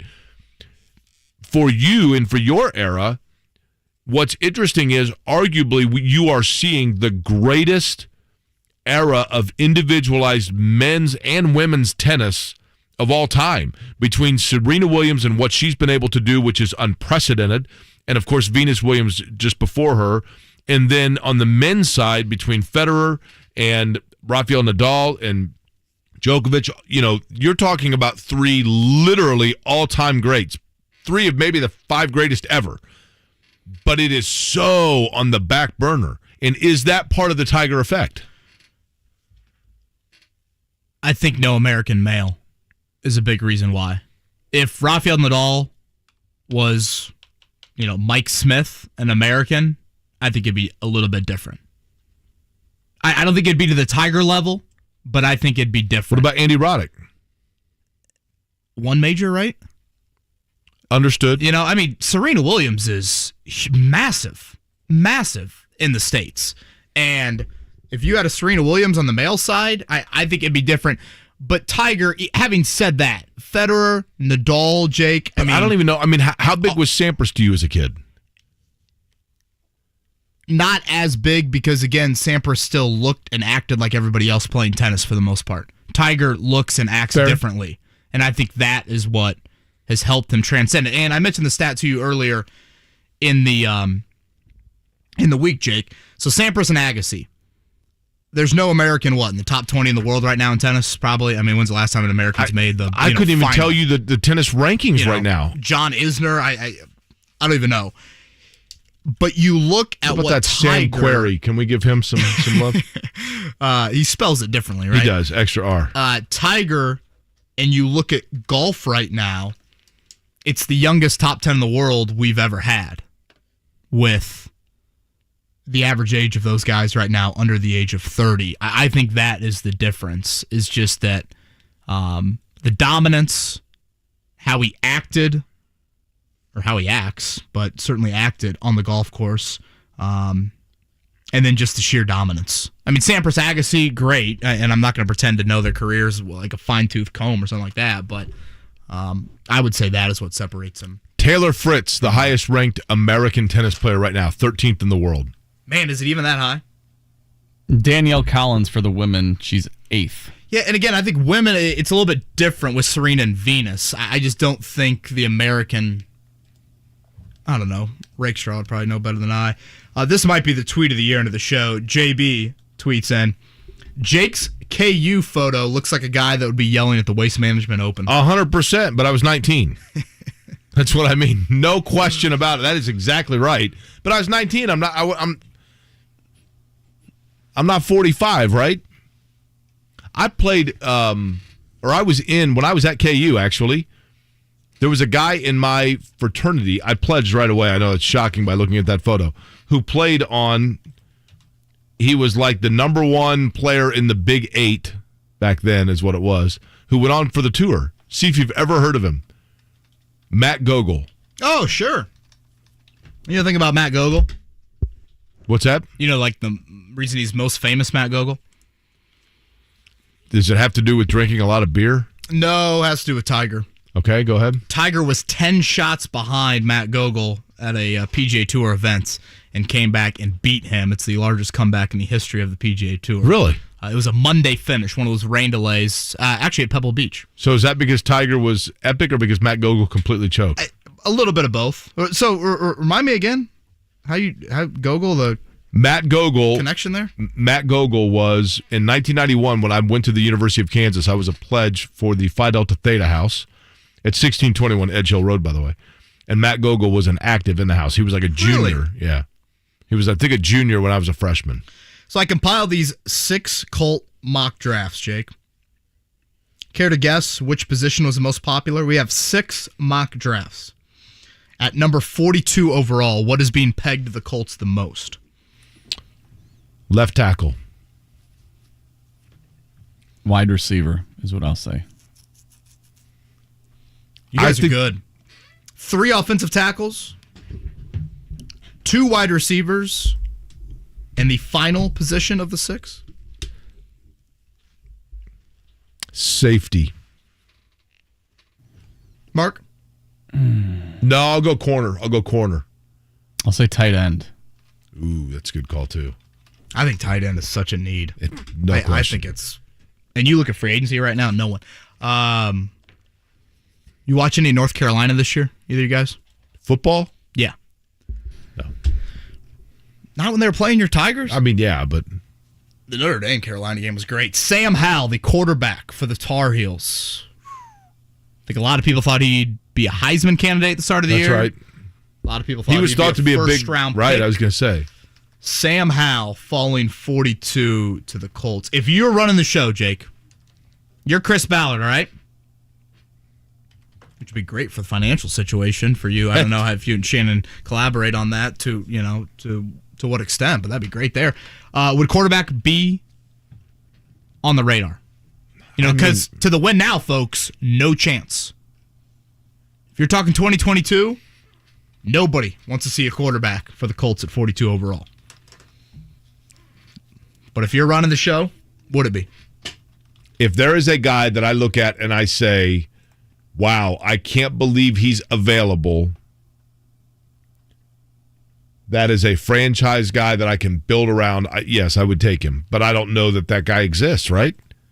I think that we have it within ourselves, though, to believe. But do the Raiders know that with Derek Carr when they drafted him? Did Seattle really know that with Russell Wilson? Did Dallas know that with Dak Prescott? And I know to varying degrees, you can still debate, Right. Prescott. And more often Carr. than not, the guys that we are looking at that are cornerstone quarterbacks in the NFL right now, with the exception of Lamar Jackson, that Bill Polian thought was a wide receiver. Joe Burrow, there's a reason he was taken where he was. Josh Allen, there's a reason he was taken where he was. Patrick Mahomes, there's a reason. Deshaun Watson, there's a reason. All those guys we knew going into it. Sure, Tom Brady, and that's a pretty big exception to the rule, no doubt about it. But that's the anomaly. And like I always say, like like Dr. White told me at North Central, there are always exceptions to the rule, but you are much safer in life living by the exception, not the rule. And living by the rule, not the exception. So, is Sam Howell? My point, long-winded and circuitously, is this, Kevin, and that is that I don't want the Colts to take a quarterback at 42 because they are trying to outthink everybody. It may be this year that there are indeed guys you can build around that are going to fall to 42 because so many teams have quarterbacks that they have just drafted within the last year or two, so they're good for a while, and therefore guys are going to slide back just because teams don't need a quarterback. I mean, do you look at it as well, Jake, of like this is a reason you brought in Matt Ryan? Tutelage? This is an opportunity to. I think that Ryan somewhat seamlessly pass the torch. Correct. I know it's Ryan buys you a little bit of time here, right? I mean, he buys Phillip Rivers. You knew you're going to have to like when Phillip Rivers got that potato, it was burning, scouting hot, right? By the way, I burnt my tongue last night. Did you really? How'd you do that? Taco meat just got to me quick. So is it? I bit my tongue in my sleep the other day. Have you ever done that? Oh God, I don't think so. That sounds horrifying. I literally woke up in the middle of my sleep and was like, ah. It was awful. I bit my cheek before. And then I'm on blood thinner, so I tasted blood for like 12 hours. It was awful. So were you just excited to get the taco in your mouth? Yeah, it was one of those things Taco where, like, Tuesday, we go. Rosie really struggles when... It was Wednesday, Mark. Get it together. Oh, was it? Well, was it yesterday? I'm sorry. Rosie really struggles when we're not eating with her. And so she was already like 60, 70% through her meal, which for her is like 45 seconds. And I'm like, I need to like kind of eat quickly so she'll hopefully continue to eat a little bit longer. And so I probably... Wait, was she eating the same thing as you? Did you burn her mouth too? No, I always take out the taco meat a little bit earlier for her to get her started going. So fair enough. But God, oh man. So you get my point though, is that I don't know. I mean, would I take a quarterback 42? If listen, it's an area of need, no question, but it does feel like Matt Ryan buys you another maybe year to find that guy. You know what I mean? Now, does offensive tackle fall into that same boat? I mean, because they view Matt Pryor as the first crack at it. Does that fall into the, man, you're waiting until the third round before you get a day one impact guy? Or is left tackle so important? Here's what I would do. Offensive line Here's depth what I would do. Here's so what I would do. If I'm sitting at 42, Kevin, I would rate like 3. I would have my board on the left, 1 through 50, the players, right? And then I would take 3 positions, quarterback, offensive tackle, and let's say tight end. When 42 comes, on my board of 50. Give me those again, quarterback, tight end. Quarterback, offensive tackle, tight end. But not wideout. Wideout I think you can get late. I think wideout I save for like round 2 because I think it's deep in wideout. But those 3, quarterback, offensive tackle, tight end, when I'm sitting at 42, I take the highest ranked player left on the board that is from one of those 3 positions. See, I think a lot of fans would say wideout needs to be the pick there. And I know that's not how teams operate. They don't operate with like, we have one position. But I think, the other thing that I always say is this. You have to rate, Kevin. So the Colts draft 42nd. What's their next pick? Like 70-something. Okay. So you have to factor in the position that has the greatest drop-off from 42 to 73. So in other words, if at wide receiver, if the wide receiver that you're going to get at 42 is an 8.5 and the wide receiver you can get at 73 is an 8, you only lose 0.5. If the quarterback you get at 42 is an 8.5, but the quarterback you get at 72 you have rated as a 6.5, that necessitates quarterback at that spot over receiver. So receiver out. Offensive tackle. If offensive tackle is a 9, but at 73, it's a 6.5, then now offensive tackle has moved into your primary spot. I think that's the way you have to look at it. 3 weeks from tonight, round 1 of the NFL draft, percentage chance the Colts make a pick in round 1? The percentage chance the Colts move into round 1? 20. Ooh. That's kind of high. I assume if you're moving it around 1, you're moving it to take a quarterback, right? You want that 5th-year rookie option? The thing is, there are only probably 2 quarterbacks worth moving into round 1 for, right? That you need to move into round 1 for? Yeah, that's probably fair. I think the only reason to move into round 1 is if there is a left tackle that you feel is a Anthony Costanzo, Tarek Glenn level pillar of your line that you're not going to be able to get at 40-something. Mark, ceremonial first tee shot have been struck. Is that what I'm seeing? It was struck, yeah, on ESPN randomly. Nicholas, Watson, and Gary Player? I believe so. I saw Watson hit on it. I didn't see the other 2. Very rainy out there. Yeah, it doesn't look too great down there at Augusta National. A half-hour delay. So tee time's getting started here at 8:30. And Tiger off at 11:04. Scott Agness going to join us in about 5 minutes to talk Pacers. Let's hit a Big O Tires SportsCenter update. The SportsCenter update on 93.5 and 107.5 The Fan is presented by Big O Tires, the team you trust. Opening day was postponed for the Indianapolis Indians. Ironically enough, the team they were supposed to play, the Omaha Storm Chasers, didn't see that bad weather was coming. They actually, I don't know if the game's postponed today, Kevin, because the team is now on its way to Augusta because there's supposed to be storms there and they're chasing them, right? Well, hopefully chase them out of town and don't return until Monday. Tuesday. It's actually supposed to be okay by later today. Masters getting underway here. As a matter of fact, as Mark had just mentioned, it is, in fact, underway. Pacers making news yesterday because they have signed a pair of players off of 2-day contracts into full-time deals, right? And Taylor and as well Duane Washington, and then Kiefer Sykes was waived. Correct. Yeah, so we'll ask Scott Agness about that. I'm seeing that Tiger Woods over-under at 74.5 for the opening round. I'm not going to say where I saw it because I've got a different gambling sponsorship. But, Mark, if people are asking, I just sent you over that link. Okay, I will pass it along. Insert that into the YouTube chat or wherever it needs to be. Thad Matta, his opening press conference yesterday. We're hoping to have him on tomorrow. As far as NBA action last night, Brooklyn Nets inching closer to Cleveland in that play-in game. The Cavs are going to be in it. And we certainly need, for Pacers fans' standpoint, you certainly want the Cavs to win next week. They'll have 1 of 2 cracks at it to get into the postseason there. Therefore, sending their first-round pick to Indiana. Pacers 2 games to go at Philly on Saturday. It's a 1 o'clock tip, and then 3:30 against the Nets on Sunday. And you're off to Long Beach tomorrow, correct? Off to Long Beach. The race is supposed to be 91 degrees tomorrow in Long Beach. I'm off to Long Beach tomorrow. Qualifying Saturday, race on Sunday, and then sleep deprivation Monday. I'll be back. Yeah, I don't know. That's weird, isn't it? We were in Long Beach one year where it poured down rain, the hardest rain it was like Forrest Gump, sideways rain.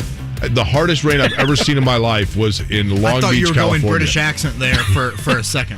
That was actually pretty good, Forrest Gump. Forrest Gump and Tucker impressions in 2022. What a show we got. That's right. We're nothing like 25-year-old Oscar-winning radio, right, Mark? Mary.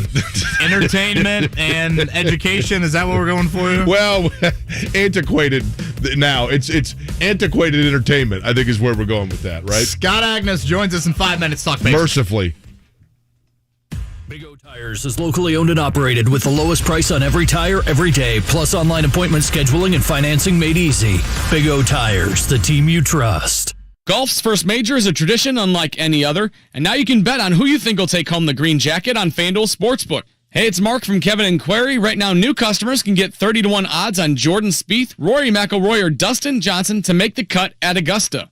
That's right, if any of those players make the cut, you win big. I like all 3 of those guys to make the cut. Could Tiger Woods join them as well? We'll have to wait and see. I love betting golf on FanDuel because they give you plenty of options and they have everyday odds boosts and specials during the tournament. So see for yourself why FanDuel is America's #1 sportsbook and take a swing at betting the first major in golf. Just download the FanDuel Sportsbook app today using promo code MARK to get 30-1 odds on Jordan Spieth, Rory McIlroy, or Dustin Johnson to make the cut at Augusta. That's promo code MARK, M-A-R-C. FanDuel Sportsbook, official betting operator of the PGA Tour. 21 and over and present in Indiana. New users only. Must wager in designated offer market. Max bet $5. Restrictions apply. See full terms at sportsbook.fanduel.com. Gambling problem? Call 1-800-9-WITH-IT. Spring in Indy. And since 2001, Rhino Shield has been covering Indiana homes and businesses. Just ask Mike. I was watching TV one night and saw the Rhino Shield ad. And I thought, well, if they can do a house, they can probably do a building. And Rhino Shield's not paint. It's better. So they came out and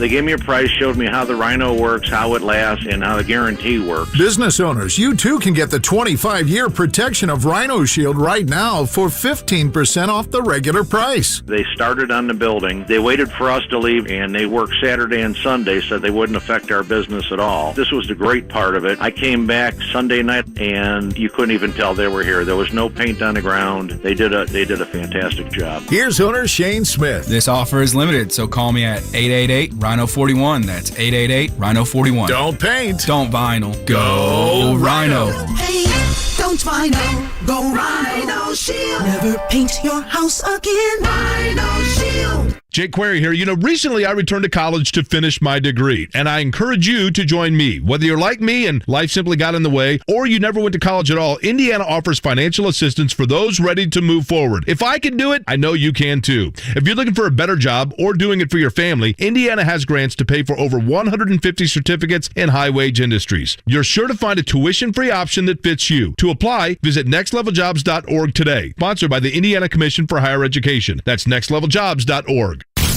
School is in session. Sean Salisbury, let's talk about the new Colts quarterback. Matt Ryan, I think you got a pro. You'll never have to worry about him being that guy. You're not going to extend many plays, but you're going to get a better pure thrower than the last two. And I can tell you it's like clockwork. If the weapons and he's healthy, he'll throw for 30 touchdowns and he'll throw for 4,000 plus yards, and you'll be in position to win a division. Dan Dockage, weekdays noon to 3 on 93.5 and 107.5. The Fan.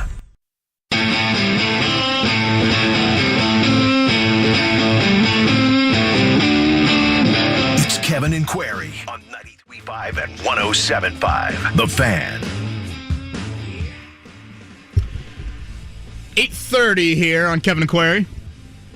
Happy opening day to you. Happy opening Masters Day to you as well. Tee time's just now getting started. Half hour delay from Augusta National. Tiger Woods at 11:04. Someone that I know will be tuning into that is our next guest, Scott Agness from Fieldhouse Files, joins us. Scott, I think Tiger's got a legit chance to finish top 15 or 20. Is that me speaking with my heart there? I think a little bit, KB. Yeah, you're right. This is one of those days I get really excited about getting up early and getting after it. But for me, honestly, this is all I really care about. If he can go through today's round and just finish without a withdrawal, without being uncomfortable too bad, I feel like we all win. Because what were our expectations a year ago, right? He's never going to play again. He's never going to play at a high level or on tour again. Hell, probably a month ago. Anything else, I think we're spoiled. Yeah, I think that's a good point. Yeah, I'm probably getting a little bit ahead of myself with those comments. But no, I think that's probably a little bit more well said without the emotional element creeping in. We saw yesterday a couple roster moves to the Pacers. Duane Washington, Terry Taylor, multi-year contracts. I think Woj had that. Can you explain kind of the reasoning behind that? I don't think we typically see, oh, wow, contract extensions in the final week of the regular season. Yeah, so, by the way, it makes me feel better. I remember being on a couple weeks ago, and you're like, yeah, which one of these guys has a real chance? It's like, well, these two-way guys, and it's just because both of them are young, undrafted, and they've come in and just outperformed expectations. So the point here is it gives the team full control while giving the player, for these two guys and specifically, it gives them their first standard NBA deal because, Terry Taylor came in and wasn't on a two-way contract right away. He had to earn that. Duane Washington, that was basically a done deal if he wasn't drafted. But what it does is it's a multi-year deal. Haven't heard the specifics just yet. I don't think it's been finalized and sent to the league, in fact, just yet. But it's the same thing that like they've done with O'Shea Brissett last year is when a guy's outperformed a contract, you get him under team control, probably a 2-3 year deal with non-guarantees as well. So that means the Pacers could waive him after this season, presumably, haven't seen it yet, but then would not be on the hook for any dollar amount. But then for the player, it's an upgrade, it's a promotion, it's a reward for their well-deserved play this past season. Scott, I want to clarify something. Scott Agness from Fieldhouse Files is our guest. My buddy Mark Quigley sent me this text. Said, hey, can you ask Agness if the Pacers get the Cavs 2023 pick if the lottery protection kicks in this year? If not, the Pacers simply lose the pick. Let me tell you my understanding of it, and then you, Scott Agness, tell me if this is accurate. If Cleveland makes a playoff series this season, in other words, gets out of the play-in game, Cleveland has to play in a playoff series. If that happens, the Pacers get their first-round pick this year. If Cleveland does not make a playoff series, they are considered a lottery pick. Thus, it goes to next year, and we do it all over again. If, again, Cleveland is in the lottery after next year, then the Pacers it turns into a second-round pick for Indiana 2 years from now. Is that an accurate statement? Yeah, that's exactly what it is. So Pacer fans should be rooting right now for the Cleveland Cavaliers to make the playoffs. That's probably, honestly, going into the final weekend here, that's what Pacer fans should be watching closely. So it's the same exact rules next year, and then after that, it turns into 2 second-round picks if for some reason Cleveland were to miss the playoffs each of the next 2 years. Yeah. Okay. That's about right. And that's often what happens here is you'll have, for a couple of years, it's a first-round pick, and if not, they just want to get it conveyed to them, so then it converts into a second-round pick after that. And I guess I'm looking here, it looks like it's 2 second-round picks after that, I believe, perhaps. He's Scott Agness, and he's from Fieldhouse Files. He's with us here on the Payless Liquors hotline.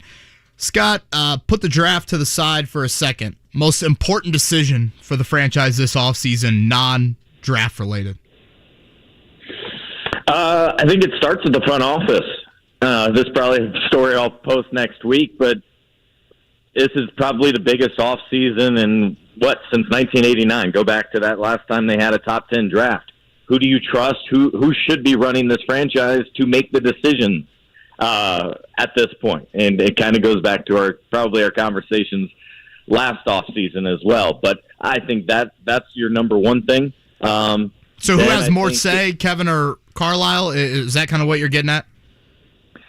Do you bring back Kevin Pritchard? Does Chad Buchanan get promoted? Does Rick take on more responsibilities? Do you bring in an outside voice? Those are just kind of things you consider, I think. Do you think Kevin Pritchard's seat is warm? I do. Yeah. Interesting. Just among the things that have gone on here, and kind of his current lifestyle type thing.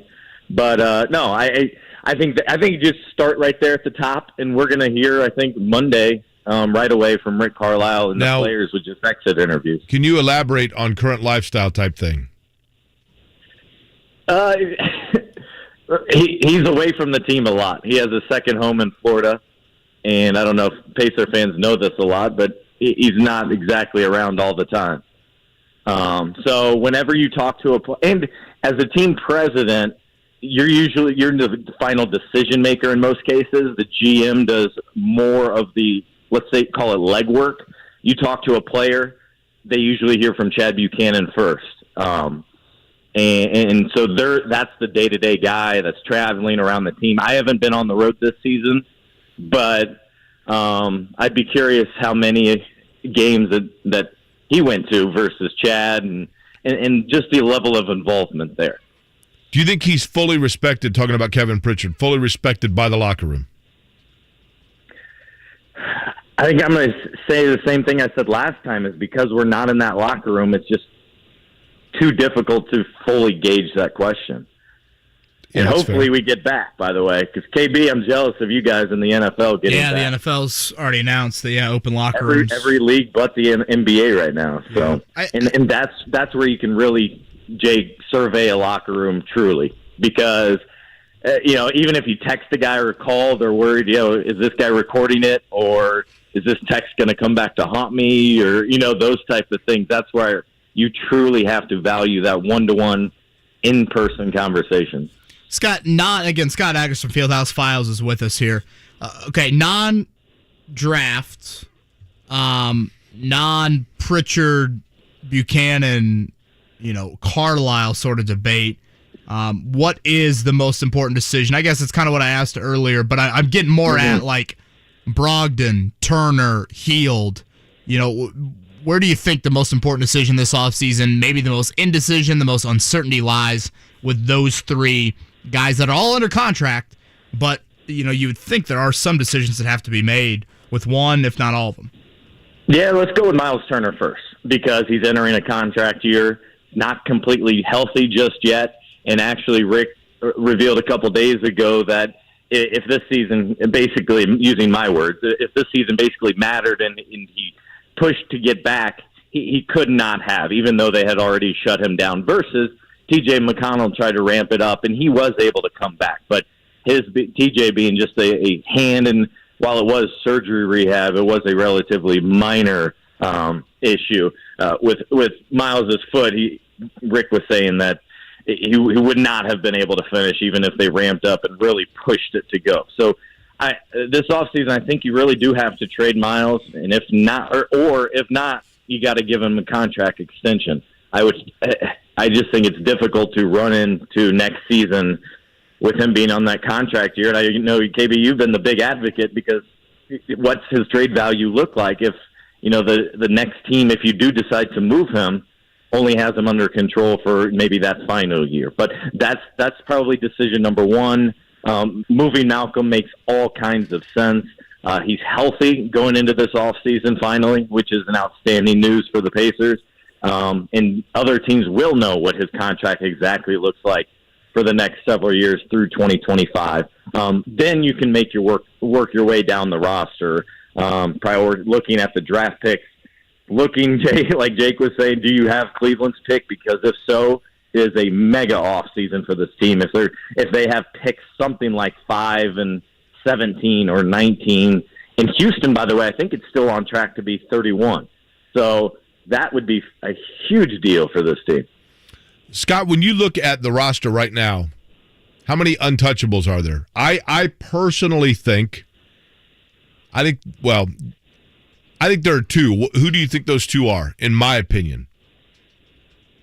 Tyrese Halliburton and Chris Duarte.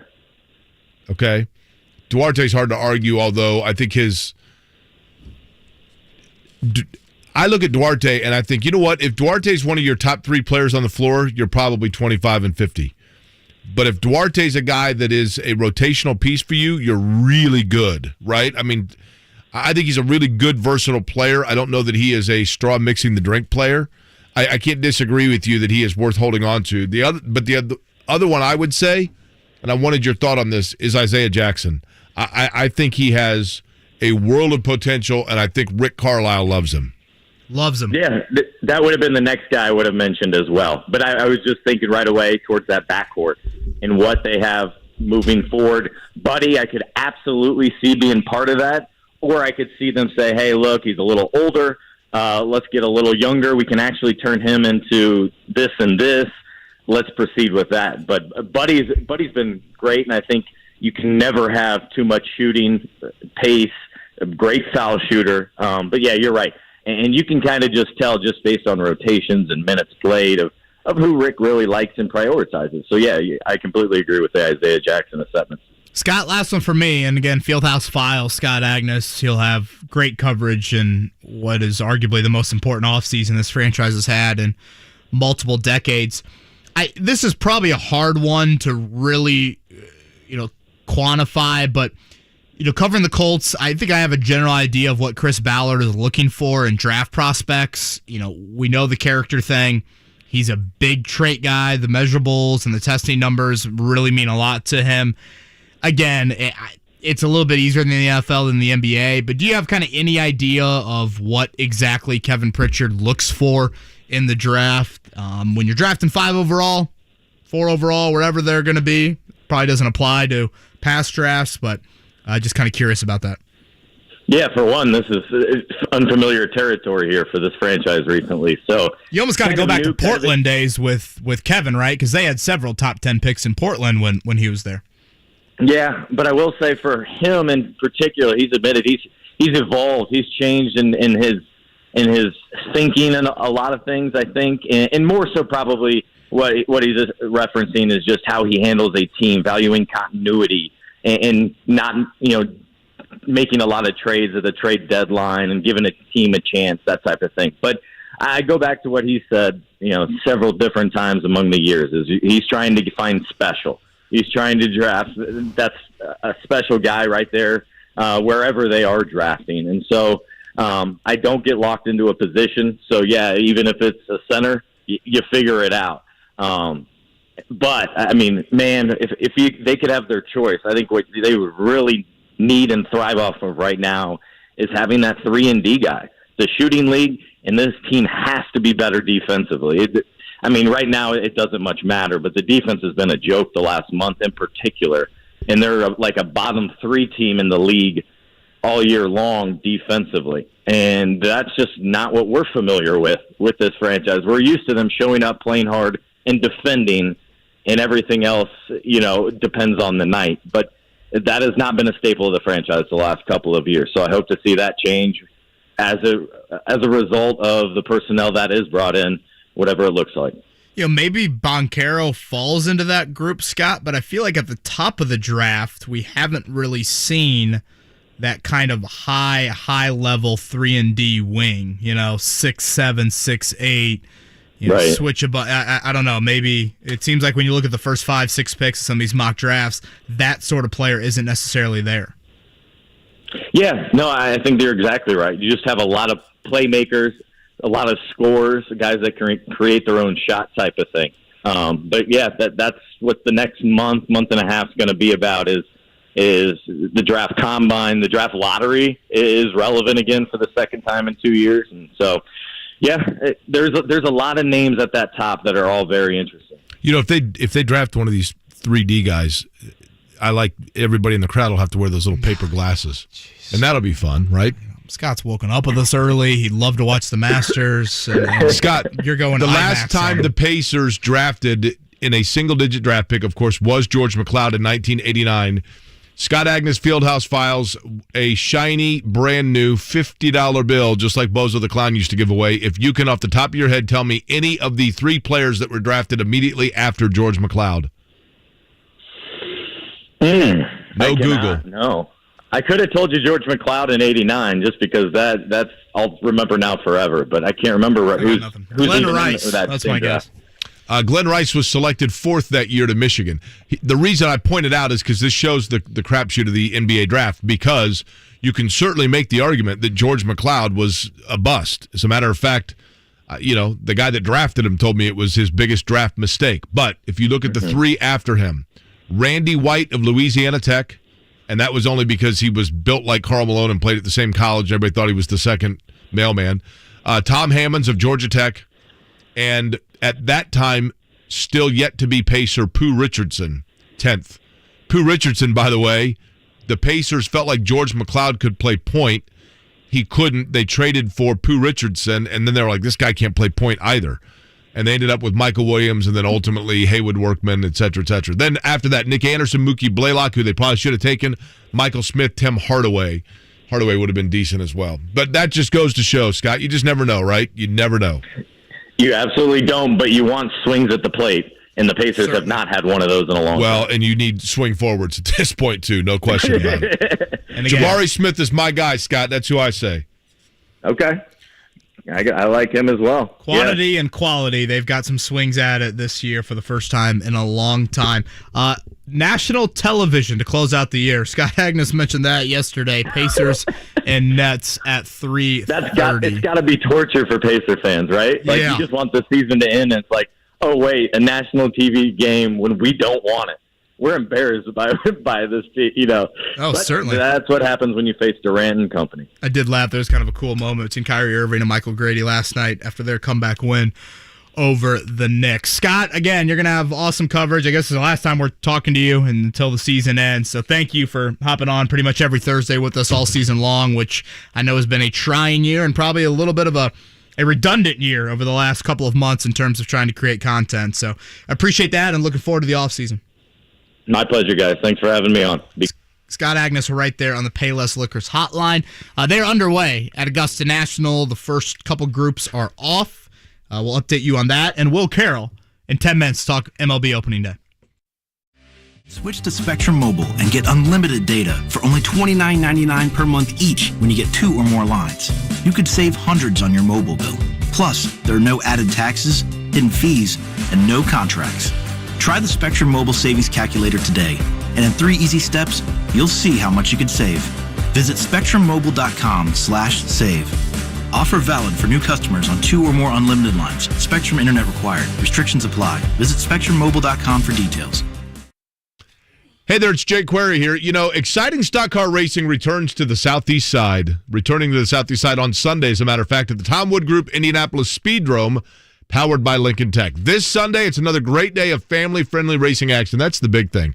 Racing's a family event, right? I mean, I know, folks, from being around racing in general, that the racing family, yesterday I went to lunch at Dawson's on Main, and there's a bunch of IndyCar people in there. Racing is in itself its own little family. But if you want to take the kids, take them out, introduce them to racing, what better place to do it than the Speed Room? Great food, free parking, outrageous fun, and if you haven't seen it, you stay each night for the finale at the Speedrome, the world-famous, totally unpredictable and wild Figure 8 racing. Again, this is affordable family entertainment.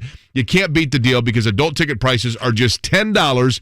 Kids 8 and under are free. And if you haven't been to the Speedrome in a few years, you've got to go rediscover all the fantastic improvements they've done throughout the facility. Absolutely fantastic on the Southeast Side. Also next weekend, if you like racing on dirt, Easter Sunday, that's April 17th, Indy's newest dirt track, Circle City Raceway, roars back to life for its second season with the C.J. Rayburn Memorial Classic for dirt late models. Starting in May, Circle City Raceway will feature non-wing sprint cars.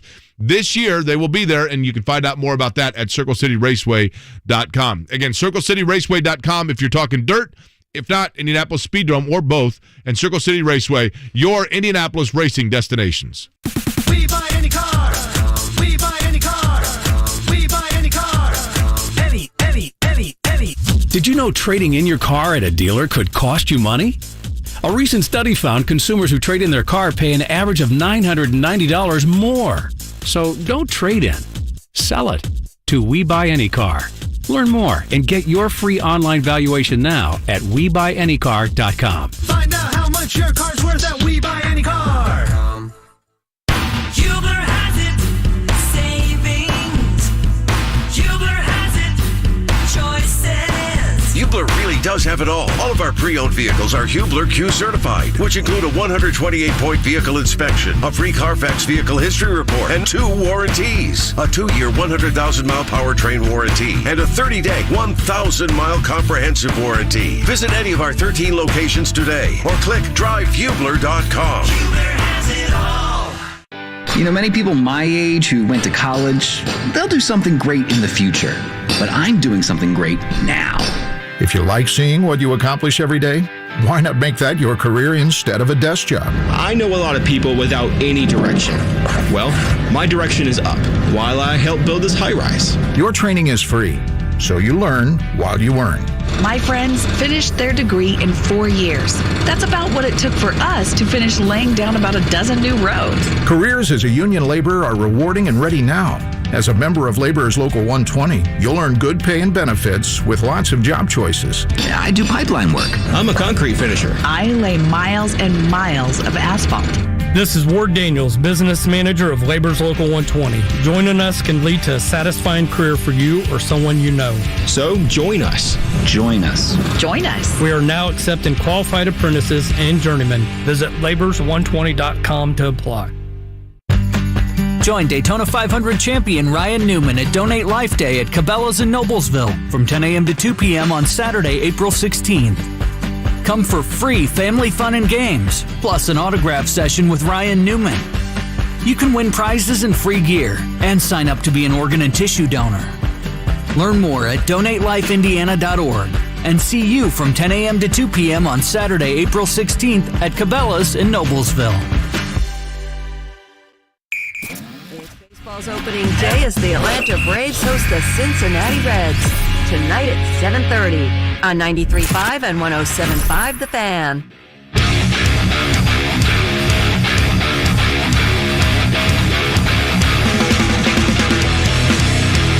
Six minutes before the hour of 9 o'clock. My name is Jake Query. I grew up in Indianapolis at 73rd and Allisonville. Kevin Bowen, who I do the radio program with here that you hear in the morning as well, grew up in the Carmel area, correct, Kevin? Yeah. 136 in Gray Road. Yeah. If you know Carmel High School, go, I don't know, a couple thousand yards east. Mark Dykton, who also doubles as a voice actor for Something About Mary, is a native of Illinois, correct, Mark? Correct. What town again? Crete, Illinois. Crete. It's about 40 minutes south of Chicago. Isn't that in Greece? That is a city in Greece, yes. How do you spell Crete? Same as the one in Greece. I don't know how you spell it. I don't know. Do I look like somebody that would know how to spell things in Greece? I would think so. Well, I appreciate that. But did you ever see Grease? The movie with John Travolta? No. Yeah. I've heard the annoying soundtrack, though. Do you know that the movie... Are you ready for this one? Are you guys ready now? Are both of you... Mind blown here. Do you need to get head protection? Because I'm about to blow your mind. Well, I'm already pretty wired with Tiger. Blow away, sir. Excuse me. Boy. Okay. All right. It's not even 9 o'clock yet, Mark. Gosh. For crying out loud. That's usually the last hour of the program. Speaking of Tiger. Good Lord. Here, you want some pancakes at Perkins? The movie Grease, when it came out in 1978, was portraying something that essentially was 20 years prior, because I believe the movie was fictionally set in 1958, meaning that for those like me who saw Grease in the theater, we are now past the point of the movie itself being twice as old as the story it was telling when it came out. And you said that yesterday about Damon Bailey, right? That's right, yeah. Damon, this is like a weird thing I do all the time. Do you guys ever... I will look at photos, for example, like when I was a kid of my parents, and I'm like, oh my gosh, like I'm that age now. You know what I mean? Yeah. Totally freaks you out. We have a leader at Augusta National, Jake, under par through one hole. Okay. Is the two-time... Gary Player. The two-time champion of the Masters, the sweet swinging who looked like he was directing traffic at Eastwood this morning on the range, Jose Maria Olazabal. Let's go! He is hoping for all of a sudden a monsoon to come. What does happen if it rains for like 7 straight days? They'll delay. What's the longest it's ever been delayed? I'm Monday finish, I'm sure, but I don't. That's it? Can't recall anything to Tuesday. Okay. Well, Jake, there's only 90 guys in the field, so yeah, but I get that you can get through it, but you have a chance to kind of play 36 holes in a day, something like that. They could just do it in simulators, right? Well, hopefully that doesn't happen, but with how the world's going. Mike Weir. Oh, he's the lead singer of The Elect. Fabulous band. Warren Central guys. You liked him, right? You were Mike Weir? I love him. When they played the Rathskeller? Yeah.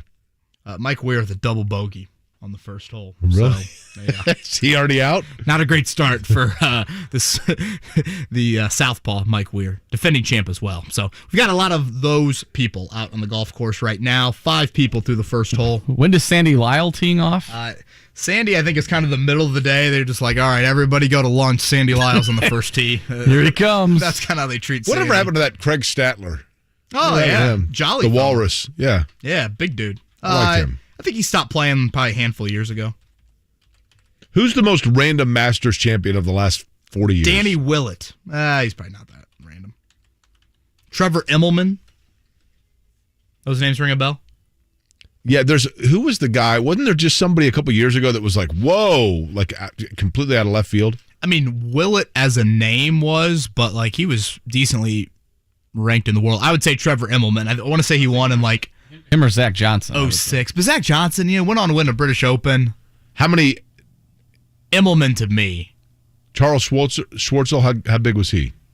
Yeah, that's probably a decent one. That was actually the Masters that I went to. He birdied the last 4 holes to win it, so he's one of those that, kind of came and got it. By the way, didn't backdoor his way into By the way, I have not a bone to pick with you, but I want a clarification. Because I think that we have we can let Mark be the judge and jury on this. Like you referred to Mike Ware as defending winner, right? Past winner is probably what I should have Okay, said. because I think of, and I'm not saying you're wrong. I always thought defending winner simply means the most previous, and then anything else is a former winner. Elio is, I guess Elio's both, but he'd be the defending champ of the Indy 500. Right. Hideki Matsuyama, the defending champ of the Masters. Yeah, past winner. Okay. Would be the phrase. And just as Jose Maria Olazabal birdies the first, he bogeys the second to go back to even par. So Jose Maria coming back to reality here. 2 holes into the Masters. It's Major League Baseball opening day. I see the sun shining. That's good news. Send that towards Augusta. It'll be cold at Wrigley today, but at least they'll get it in. Tommy Aaron won a Masters? Yeah, Charles Cootie. That's amazing. In 73, Tommy Aaron won the Masters, and then a year later, his brother in Atlanta hit the 715. That's amazing. Will Carroll joins us next to talk baseball. Is in session. Jason Benetti, how do you view Kansas is only going to hang on to this for a few months? Erasing records is garbage. I agree. We have the video. The games happened. Do whatever you want, but we don't have to listen to you. Jimmy could put that in a promotion where you're saying, we don't have to listen to you, pal. I meant the NCAA, but I like it as you instead. Dan Dockage, weekdays noon to 3 on 93.5 and 107.5. The Fan. BetMGM is pitching baseball fans a chance to swing for the fences. Register using the code THEFAN200, all one word, capital T, capital F, and win $200 in free bets when you place a $10 moneyline wager on any Major League Baseball game, and either team hits a home run regardless of your bet's outcome. Enjoy baseball like never before with BetMGM's daily promotions at your fingertips all season long. Sign up today and find out why nothing beats a win at the king of sportsbooks. Major League Baseball trademarks used with permission. Visit BetMGM.com for terms and conditions. Must be 21 years of age or older to wager. Indiana only. New customer offer. All promotions are subject to qualification and eligibility requirements. Rewards issued as non-withdrawable free bets or site credit. Free bets expire 7 days from issuance. If you or someone you know has a gambling problem and wants help, call 1-800-9-WITH-IT. Jake Query here. Recently I returned to college to finish my degree, and I encourage you to join me. Whether you're like me and life simply got in the way, or you never went to college at all, Indiana offers financial assistance for those ready to move forward. If I can do it, I know you can too. If you're looking for a better job or doing it for your family, Indiana has grants to pay for over 150 certificates in high-wage industries. You're sure to find a tuition-free option that fits you. To apply, visit nextleveljobs.org today. Sponsored by the Indiana Commission for Higher Education. That's nextleveljobs.org. 93.5 and 107.5. The Fan. WIBC HD2 W298BB, WIBC HD3 W228CX, Indianapolis. The Pacers are in Philadelphia to take on the 76ers. Saturday at 12:30 on 93.5 and 107.5 The Fan.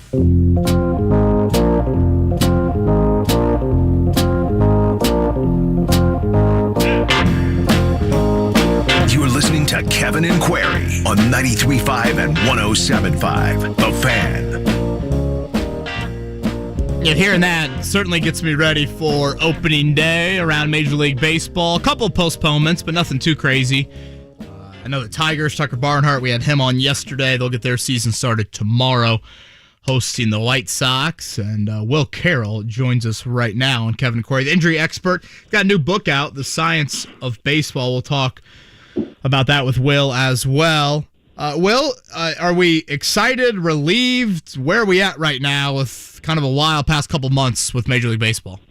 All of the above. I mean, just having baseball back in all its forms, whether you're ready to watch the Reds, the Tigers, any of the local teams, but especially the Indianapolis Indians. Let's not forget about them and their great park. They have a couple really top prospects. I just think it's great that once again, baseball is part of our daily routine.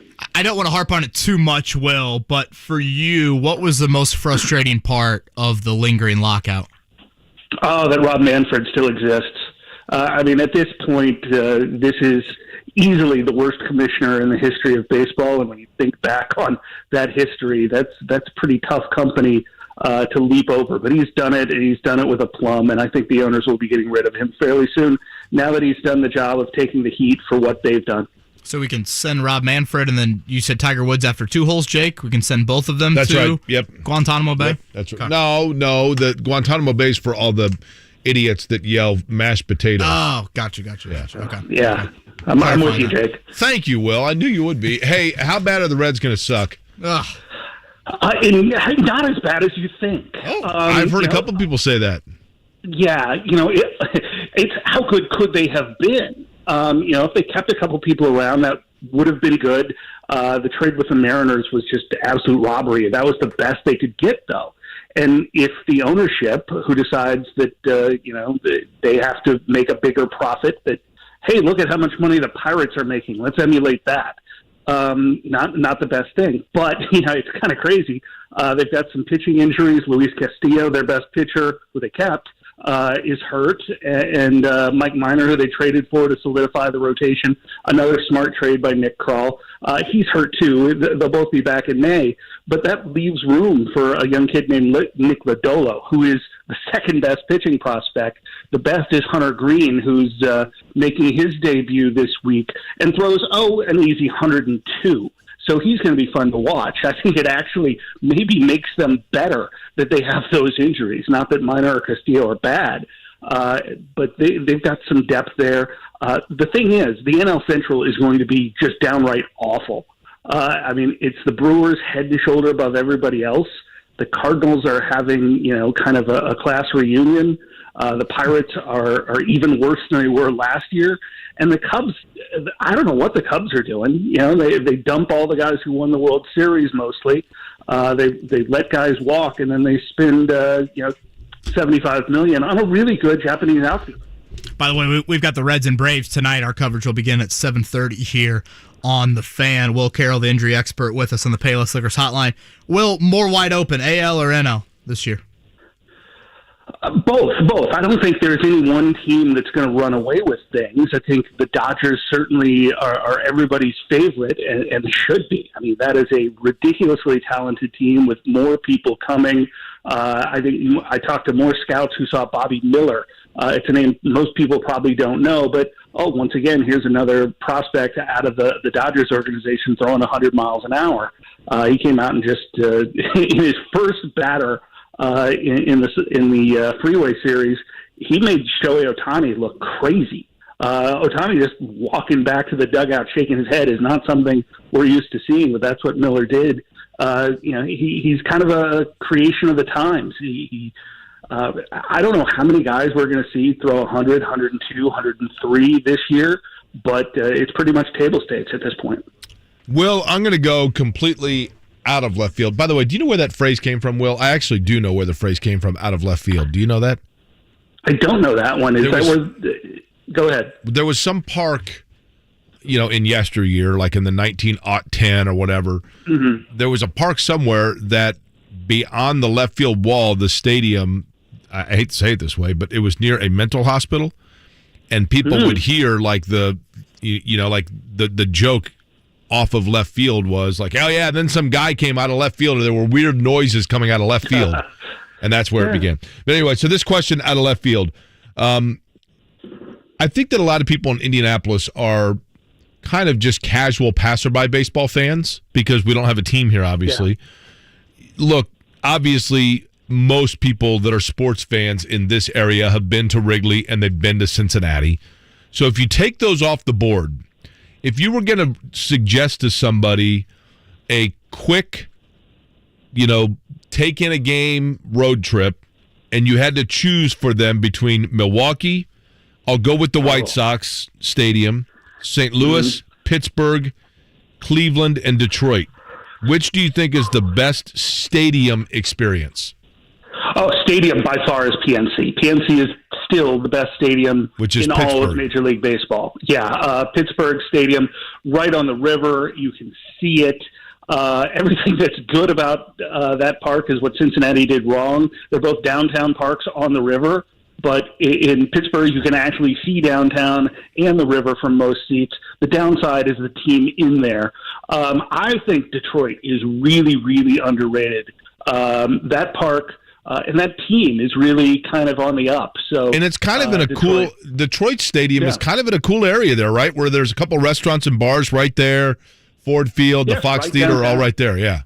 Yeah, it's right downtown. It's kind of the equivalent of where Victory Field is to downtown here. And I would encourage everybody, once again, to visit Victory Field. They've got a kid, get this, 6'7" shortstop. O'Neal Cruz is not going to be here long, so get ready for it. They're just going to manipulate his service time. But this kid, maybe the Pacers could use him for these last couple of weeks of the season while he's here. But a legitimate 6'7" shortstop. And he's got range because, I mean, obviously you'd have crossover range, but, what kind of player? Is he better with the bat or better in the field? He's better with the bat, but he's legit with the glove. He's stayed at that position. Everybody's like, he can't stay there. Alex Rodriguez was 6'2". Cal Ripken was listed at 6'4", probably 6'3". Nobody's seen a 6'7" shortstop. They just didn't think he could stick at that position. But he hit enough that you could move him to first base or third base. But he's legit there right now. He's Will Carroll, again, the injury expert on Twitter's new book, The Science of Baseball. Will, obviously the game has evolved a whole lot over the past few years. Do you think we ever get back to one of two things? Routine 7-inning starts for pitchers, and/or do we ever get back to a little bit more small ball? No, why would you? I mean, that's like saying, should we just get rid of that 3-point shot? Should we not have quarterbacks that are mobile? What we've seen is an evolution of baseball. The reason we see what we see is because it works. If you hit 3-run home runs, you score 3 runs. If you throw the ball 100 miles an hour, it's really hard to hit.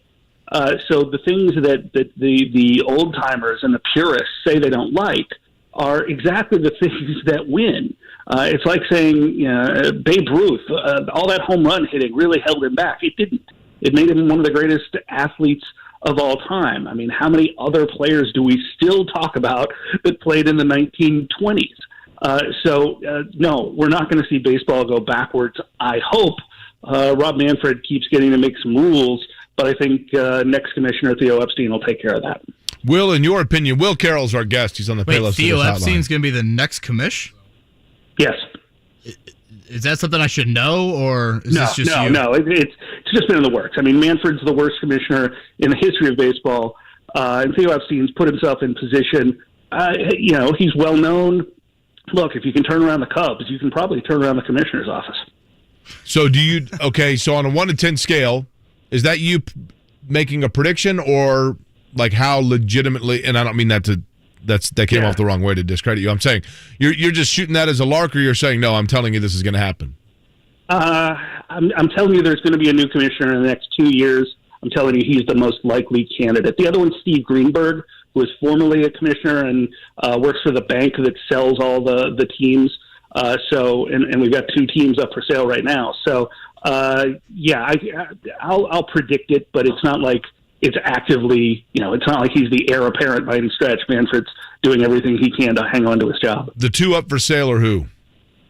Cleveland and Seattle. Okay. Now, Will, I want to ask you this. Will Carroll, our guest. Excuse me, that's football. It's I'm completely sorry. I wouldn't know. So it's Cleveland and Chicago. Gotcha. The White Sox. White Sox. They both of those situations. Older owners. They want a minority owner with a path to ownership. Jerry Reinsdorf, as we all know, is well into his 80s.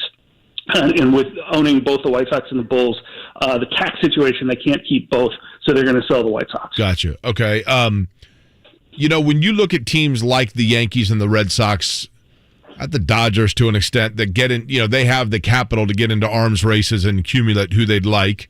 Mm-hmm. Then you have other teams that draft really well, like, Pittsburgh's had some prospects. It's just a matter of keeping them from a financial standpoint.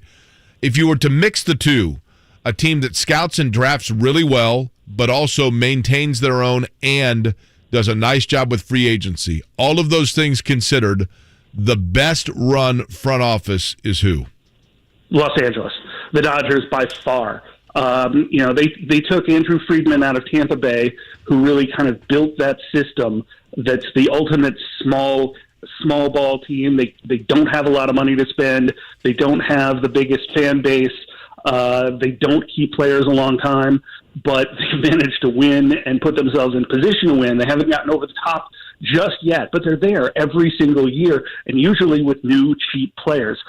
They took Friedman, put him in the situation, and then the billionaire owners there, who, like the Cubs, are bidding on the $3.5 billion Chelsea Football Club in England. They gave him money and resources and said, we'll go out and spend $30 million on a pitcher. We'll trade for Mookie Betts that the Red Sox don't want to pay, and we'll pay him $300 million. If you have literally everything given to you, you should win, and they do. So high credit to them. I don't think in baseball you can draft well and win the same way you can in basketball. Or even football. It just doesn't have the same impact. I mean, we're seeing one of the best prospects in all of baseball come up this year in Bobby Witt Jr. He's going to make his debut today for the Kansas City Royals. And Royals are still going to stink. He's going to be really, really good. He tore up spring training. He's ready to play. But he was drafted 3 years ago. So you could draft somebody this July, late draft this year, and it's not really going to make an impact. If you're the Pirates, they've drafted well, but Jamison Tyone was hurt. Garrett Cole didn't want to be here and left the second he could, and their billionaire owner won't spend any money. Every single team, save one, the Tampa Bay Rays, is owned by a billionaire. They could spend if they want. Will, I did want to ask you a Pacers question. I know we brought him up earlier, but, we've had you on before and provided terrific insight on kind of the Colts and the injuries and Lucas Oil Stadium and, issues over there. Like, it strikes me that the Pacers are often really, really injured, and this year probably more than ever. Is that something that you've looked into or you feel like is a trend that maybe we don't talk about enough? Yeah, the Pacers were actually one of the better teams in terms of injury and injury management for years and years. And the guy who really tracks this is Jeff Stotts. He's on Twitter as In Street Clothes, does an amazing job. But the Pacers over the last couple of years have basically bought injuries. They brought in guys who had injuries, that have had injury problems that they've got to maintain, and it's just overwhelmed that staff. I don't know what happens behind the scenes. I don't follow the Pacers enough, but yeah, it's definitely a problem, and you guys should have Jeff on to talk about that soon. Yeah, I mean, TJ Warren, Malcolm Brogdon, those injury resumes spoke for themselves when they brought both of them here. Science of Baseball. Let our listeners know a little bit about that. Yeah, this was kind of the book I wish was out when I was a kid. What goes on behind the game in terms of science? If you think about the construction of the baseball, I mean, we've all probably torn a baseball off and unrolled it to see what that little pill inside is, or how can bats be made better? Major league players get their bats by the dozen from Louisville Slugger and all the other companies that make them. But there's such a difference in the wood and the construction of the bats that there can be a difference of 20 feet between the best bat in a batch and the worst bat. And people didn't know that. Think about what the difference between 20 feet on a hit could be. That's a home run or an out. That can be $1 million in terms of a season. And there's a small company in Chicago that now knows how to do it and can market for those players. When you talk about injuries, when you talk about statistics, when you talk about the people behind the game, and when you talk about injuries like we just did with the Pacers, it's all scientific. It's all going on behind. And I tried to kind of give everybody a peek behind the curtain and write it in a way that you didn't feel overwhelmed by the science and the data. Well, it's so interesting because... Sounds like a good Father's Day present. The Reds... Yes. That is a perfect Father's Day gift, along with your Tiger Woods Masters Champion t-shirt, Kevin, that you'll be getting. Woo-hoo-hoo. Now, wow, you're singing a different tune here. Yeah, that's going to be 4 years old, but that's okay. Will the Reds typically have a huge parade and everything else for opening day? Obviously, this year things got a little bit wonky, but that's all. It doesn't matter because the parade's going to be in October in Cincinnati, right? No. It's unfortunate. I think, with the expanded playoffs, Cincinnati actually has a chance to be that 12th team into the playoffs. Hell yeah! Just because the division is so bad. I mean, the unbalanced schedule that they have, playing more games against their division, helps them and the Milwaukee Brewers more than anybody else. I think the Cardinals are just going to fall apart. They don't have enough pitching. The average age of their team is 62. Albert Pujols is just going to be a drag on that team. Is the Pujols signing just a farewell PR tour? Yeah, and they needed a DH. The other thing is he is really close to 700 home runs. Right, 23 away, I think 21, something like that. Yeah, he's that would be big. It's a reunion tour, keep Yachty happy kind of thing. No, unfortunately, it's not going to be Cincinnati's year, and it's going to be a while before they do. But if you want to go out and see Hunter Green or Nick Lodolo or some of their young players, they do have those. Will, always love your insight. Cover a variety of things with us, and I know baseball season means a lot to you. You're a busy man this time of year, so appreciate you making time for us.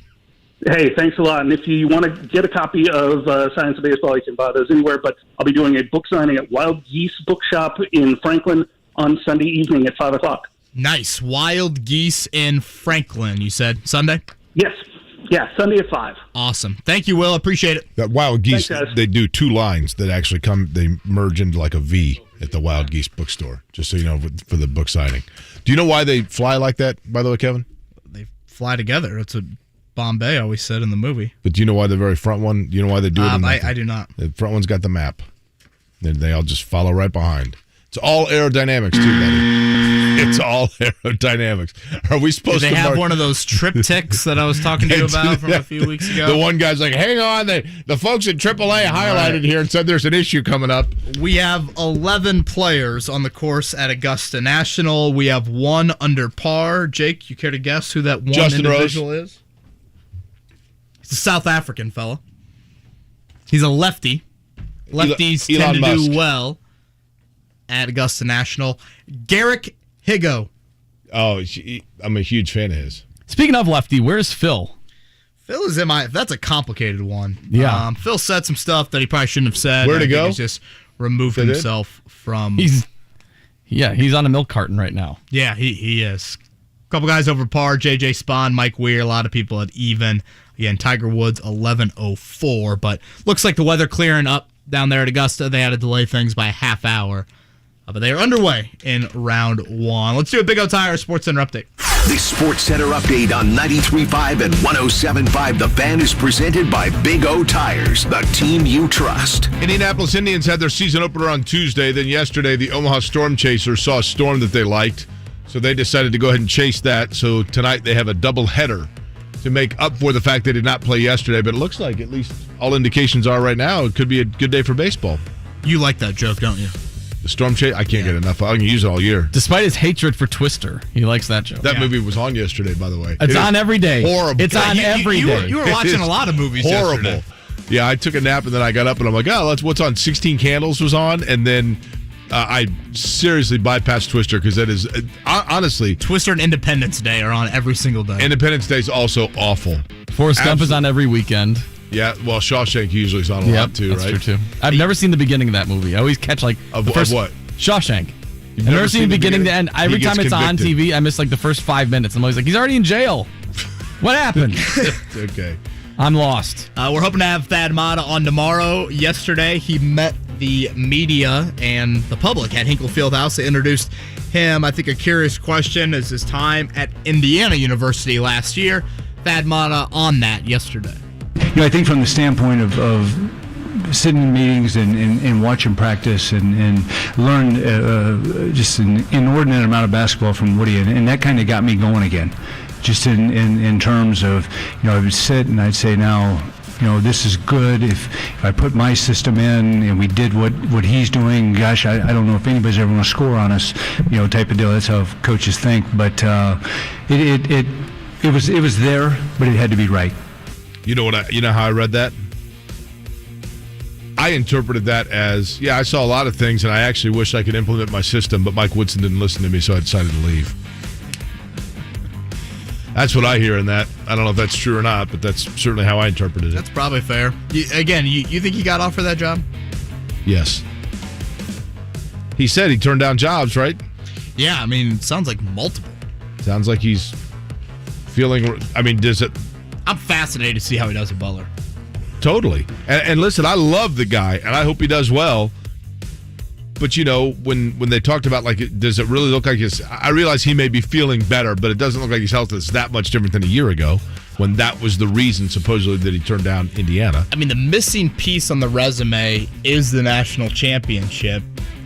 Boy, he got close. I mean, he did, certainly. I wouldn't think he would take a job that he didn't think he could win a national title there. I know that seems very far-fetched right now with where Butler's been the last couple years, but you don't get back into it, in my opinion, Jake, if you don't think you can win it all at this stop. I don't look at it as he looks at himself and says, yeah, I'll do Butler for a couple years and I'll go somewhere else. I want to ask him if he really is an investor in the Bulldog Lounge at 54th and College, because I love that place. Same. And if so, are they going to keep the peanut barrels? I hope. Opening in May, I believe. Oh, it is opening in May? I think so. They still got the now hiring sign out front. I thought about picking up some afternoon shifts. It'd be fun, right? That was kind of your nap time. Well, it is, but if I can earn a little extra scratch. Jake is asleep on the bar with 16 candles on in the background. Well, turn that TV. We're not showing Twister in this joint. The Pacers got the 76ers on Saturday. That's game 81. And then the finale, game 82, at the Nets on Sunday. Both of those are afternoon games. Sunday, it's going to be busy. Obviously, you have Masters Sunday. You have the Pacers and Nets. And Jake will be in Long Beach. The IndyCar race will be on WIBC. Our coverage begins at 3 o'clock. Jake, for those that haven't been unfamiliar with the race, give us a little rundown of what to expect. Absolutely fabulous racetrack, historic, the streets of Long Beach. It is a track that has some passing opportunities on it, but it's a very aggressive track. And by that, I mean a lot of bumps. It's pretty physically demanding for the drivers. But it is the most historic street course that we go to. So street course racing on the West Coast is like Indy is as an oval. So it's very competitive because guys certainly they want to win it. It's a big one to have on the resume. Now, I'm sure COVID impacted the availability for the race in past years, right? 2 years ago, it was scratched. Okay. Last year, it was run, but under, everyone was masked, and it was a little bit, the paddock accessibility was somewhat limited. There are no restrictions this year. So, and it gets a massive crowd. It is a huge, it's great. It's a festive-like atmosphere. I mean, that's not what you typically think of the West Coast. It's always sponsored by Tecate, and there are just beer tents everywhere. And, I mean, it is awesome. I'm telling you, man.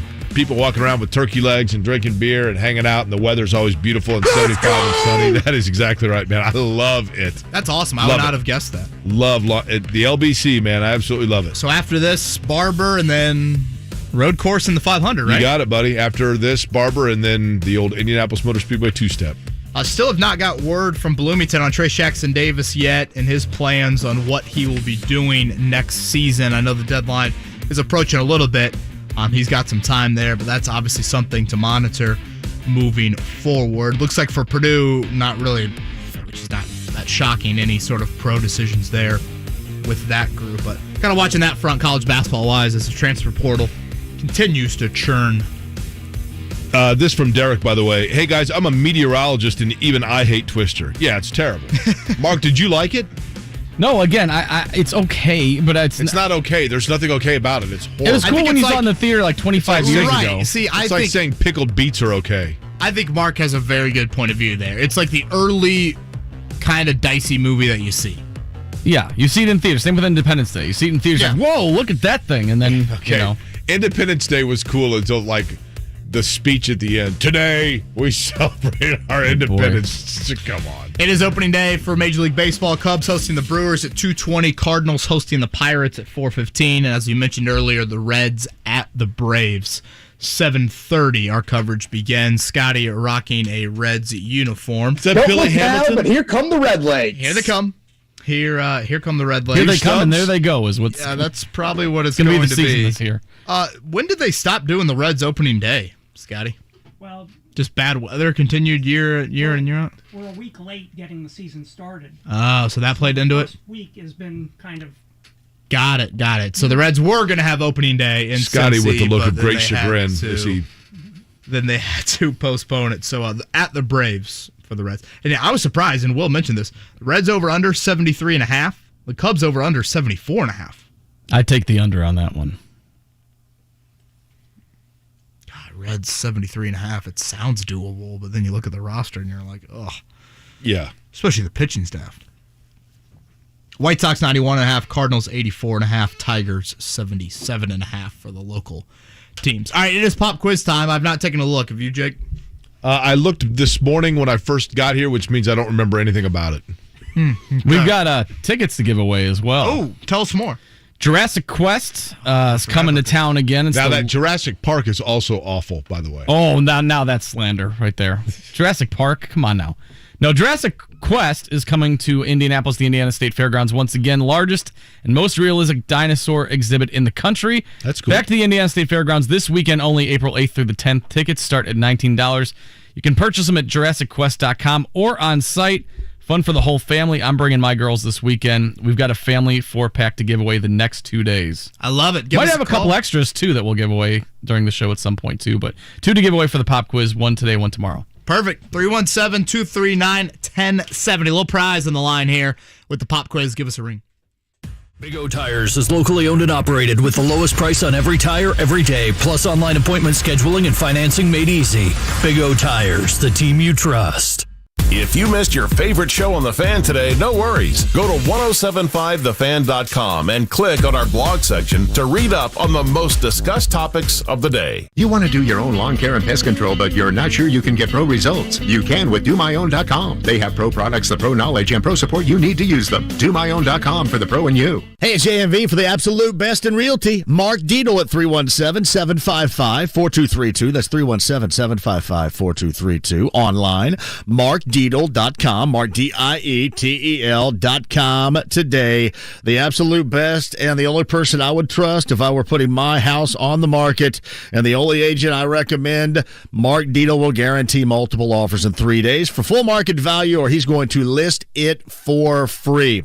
Don and Joyce in Indianapolis. We were ready to move into our new dream house, but needed to sell our current home quickly and at a great price to make it all work. Enter Mark Diedel. Like he promises, he got us multiple offers in days for $16,000 over the list price. That's Mark Diedel. Mark Diedel Realty, 317-755-4232. That number, 317-755-4232. Tell him I sent you online, markdiedel.com. That's markdietel.com today. Korn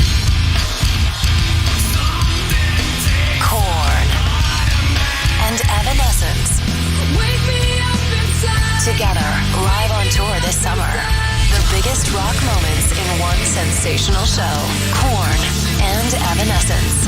Indianapolis, prepare yourself. Ruoff Music Center, August 24th. With special guests Helmet and Jarris Johnson.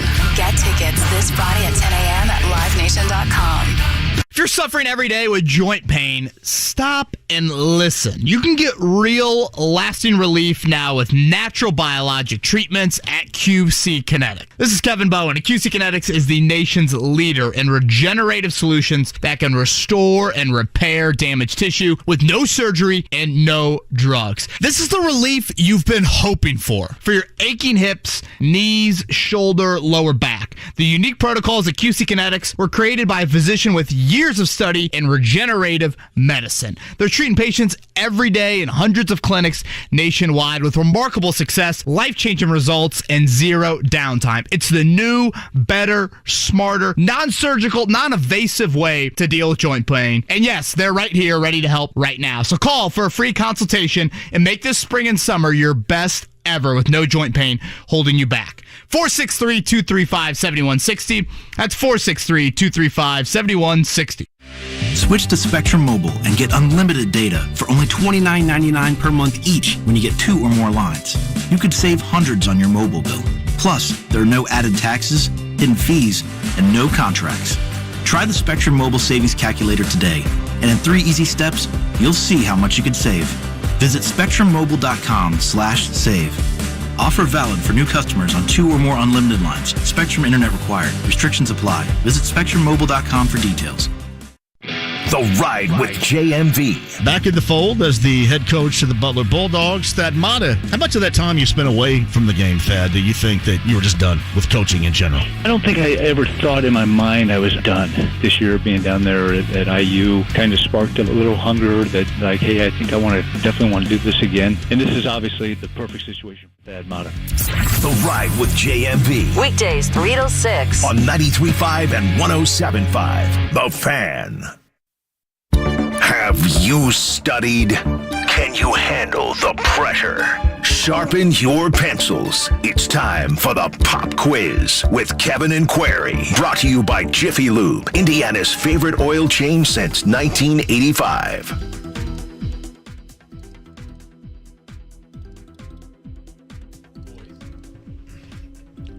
I'm sitting there flagging down Kevin. He's so lost in Tiger World. He didn't God, come on, Kev. Sorry. Usually I'm the outro. Jake's the intro. My fault there. Get your life together, Kevin. We are now officially tag team partners in that regard, Kevin. I'm going double screen here. The old Masters action behind me. Again, highly encourage anyone that would like to watch to download the Masters app or masters.com. That's how you're going to get your viewing. Nothing until 3 o'clock on TV there. Mark, what are we giving away? 4-pack to Jurassic Quest this weekend. It starts tomorrow and runs through Sunday at the Indiana State Fairgrounds. Family 4-pack to give away. Love it. Jake, number 1 through 8. I will go with, how many Masters has Tiger won? 5. Okay, well, it's going to stick at 5, so I'll say 5. Eric, good morning. Good morning. Eric, what time did you wake up this morning? It's 9:34. You began your day at what time? 6:15. Wow. Nice. What do you do for a living, Eric? I work for a local health organization. Oh, do you work in a hospital? Yes. Well, you're a hero. What do you do at the hospital? I actually work outpatient, so I work for a health hospital outpatient. Okay, and do you like operate on people? Do you transport people? Do you feed people? You bathe people? No, I work with kids. Oh, that's cool. With autism. Oh, really? Good for you, Eric. Good for you, man. Appreciate that. Eric, are you a native of Indianapolis? Yes. What high school did you attend? Perry. Perry, okay. Herb Dove, by the way, was Perry's big star when I was in high school, which is probably far before your time. They had a great wrestling program when I was in high school, Eric. Yes, they usually do. Were you a wrestler, Eric? No. Have you had your coffee yet this morning? I just actually finished it. There we go. All right. Here we go. Kevin, go ahead with question number 1. All right, Eric, good luck. The Masters is underway this morning at Augusta National. A good start is usually key to victory. The average first-round score of the last 30 winners is just below 70. Of those 30 winners, how many finished the first round if they score over par? 3, 4, 5, or 6? 5. Hasn't happened very often. 3. Nice. Eric, work in healthcare like that, you gotta be smart. Eric, speaking of under 70, is that your resting heart rate? Okay, question number 2. Happy 68th birthday to former Heisman Trophy winner and Pro Football Hall of Famer Tony, depending on who you listen to, either Dorsett or Dorset. Tony Dorsett was selected by the Cowboys with the number 2 pick in the 1977 NFL Draft. Who went number 1 in that draft and is unfortunately no longer with us? Is it A, Leroy Selman, B, Ricky Bell, C, Chuck Muncie, or D, Earl Campbell? Let me know if any of those names ring a bell to you. Earl Campbell. Earl Campbell, okay. Okay. Scotty's going crazy. I don't know why that. I guess we'll have to ask him after. All right, Eric, number 3. Major League Baseball season gets underway today. In the history of the majors, there's been only one no-hitter thrown on opening day. Who threw it? Jack Morris, Sandy Koufax, Bob Feller, Cy Young. This guy's a heck of a Cy Young. Heck of a fella. Okay. Cy Young is your guess? That is my guess, yes. Okay. Eric, you got a Masters pick? Long shot. Who? A long shot, I do. Oh, okay. Tell us more. Molinari? Oh, yeah. Just couple on him. Yeah, okay. Eric, actually, do you have a master's? No. Okay. He's 1 over through 2, by the way, but it's early. Question number 4. 8 years ago today, Connecticut beat Kentucky 60-54 to win the 2014 NCAA men's basketball tournament. The next day, the UConn women beat Notre Dame in the final, marking the second time that men and women from the same school had won the NCAA basketball tournament. Named the first school to complete this unique double. They won the NCAA men's and women's basketball tournaments in the same season, 10 years prior to 2014.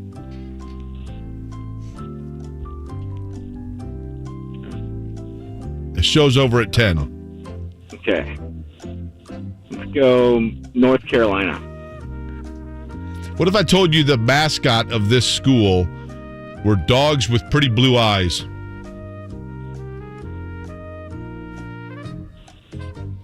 They're in a town called Stores. UConn. Okay. All right, to round it out, hockey.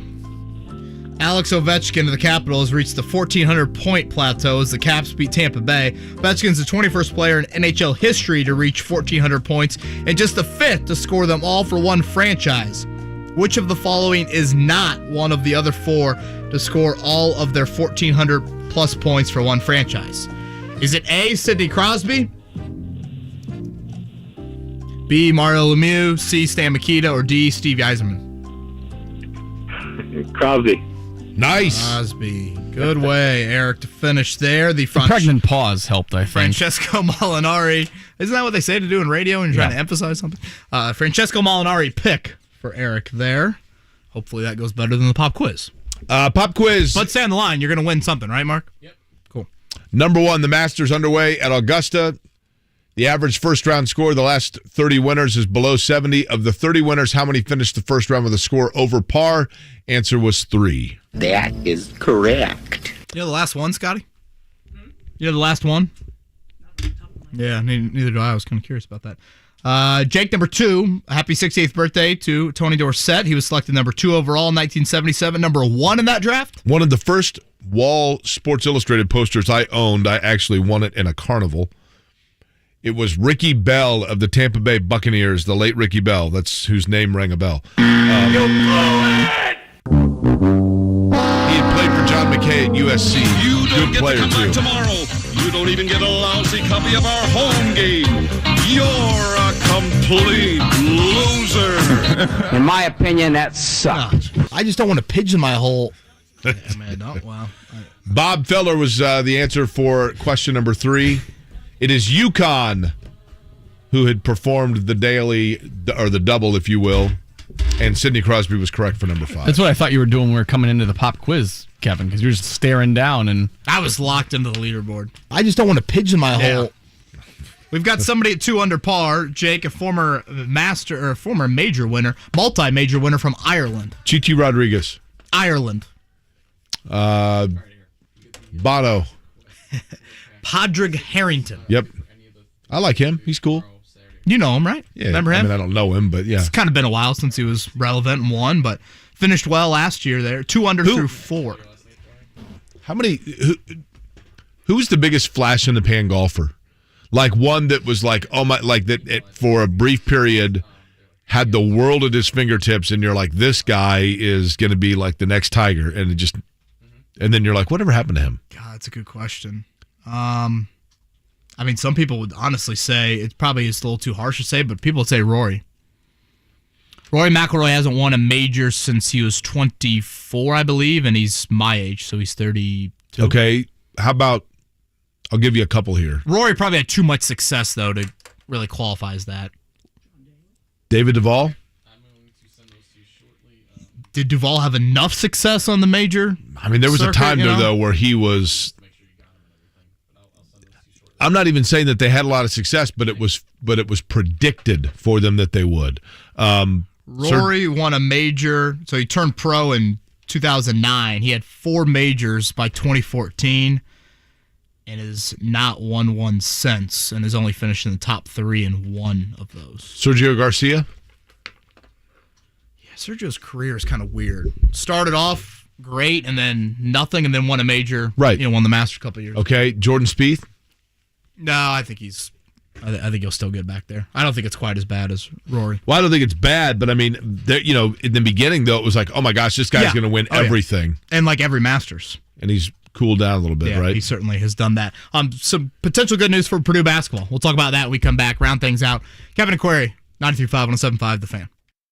Hey, it's Big Joe reminding you that Payless Liquors has got great prices every day at all 26 family-owned locations. Grab a bottle of Behringer White Zin, it's just $2.99. Southern Comfort Variety 10-packs are only $4.69. Fireball in the 750 milliliter is $13.99. And the 1.75-liter jugs of Tito's, your cost $29.99, while Jack Daniel's Black is only $39.99. Enjoy great savings, selection, and convenience at Payless Liquors, open 7 days a week and online at PaylessLiquors.com. Don't pay more, get more, and pay less at Payless Liquors. MLB opening day is here, and right now all customers can swing for the fences with a no-sweat same-game parlay on FanDuel Sportsbook.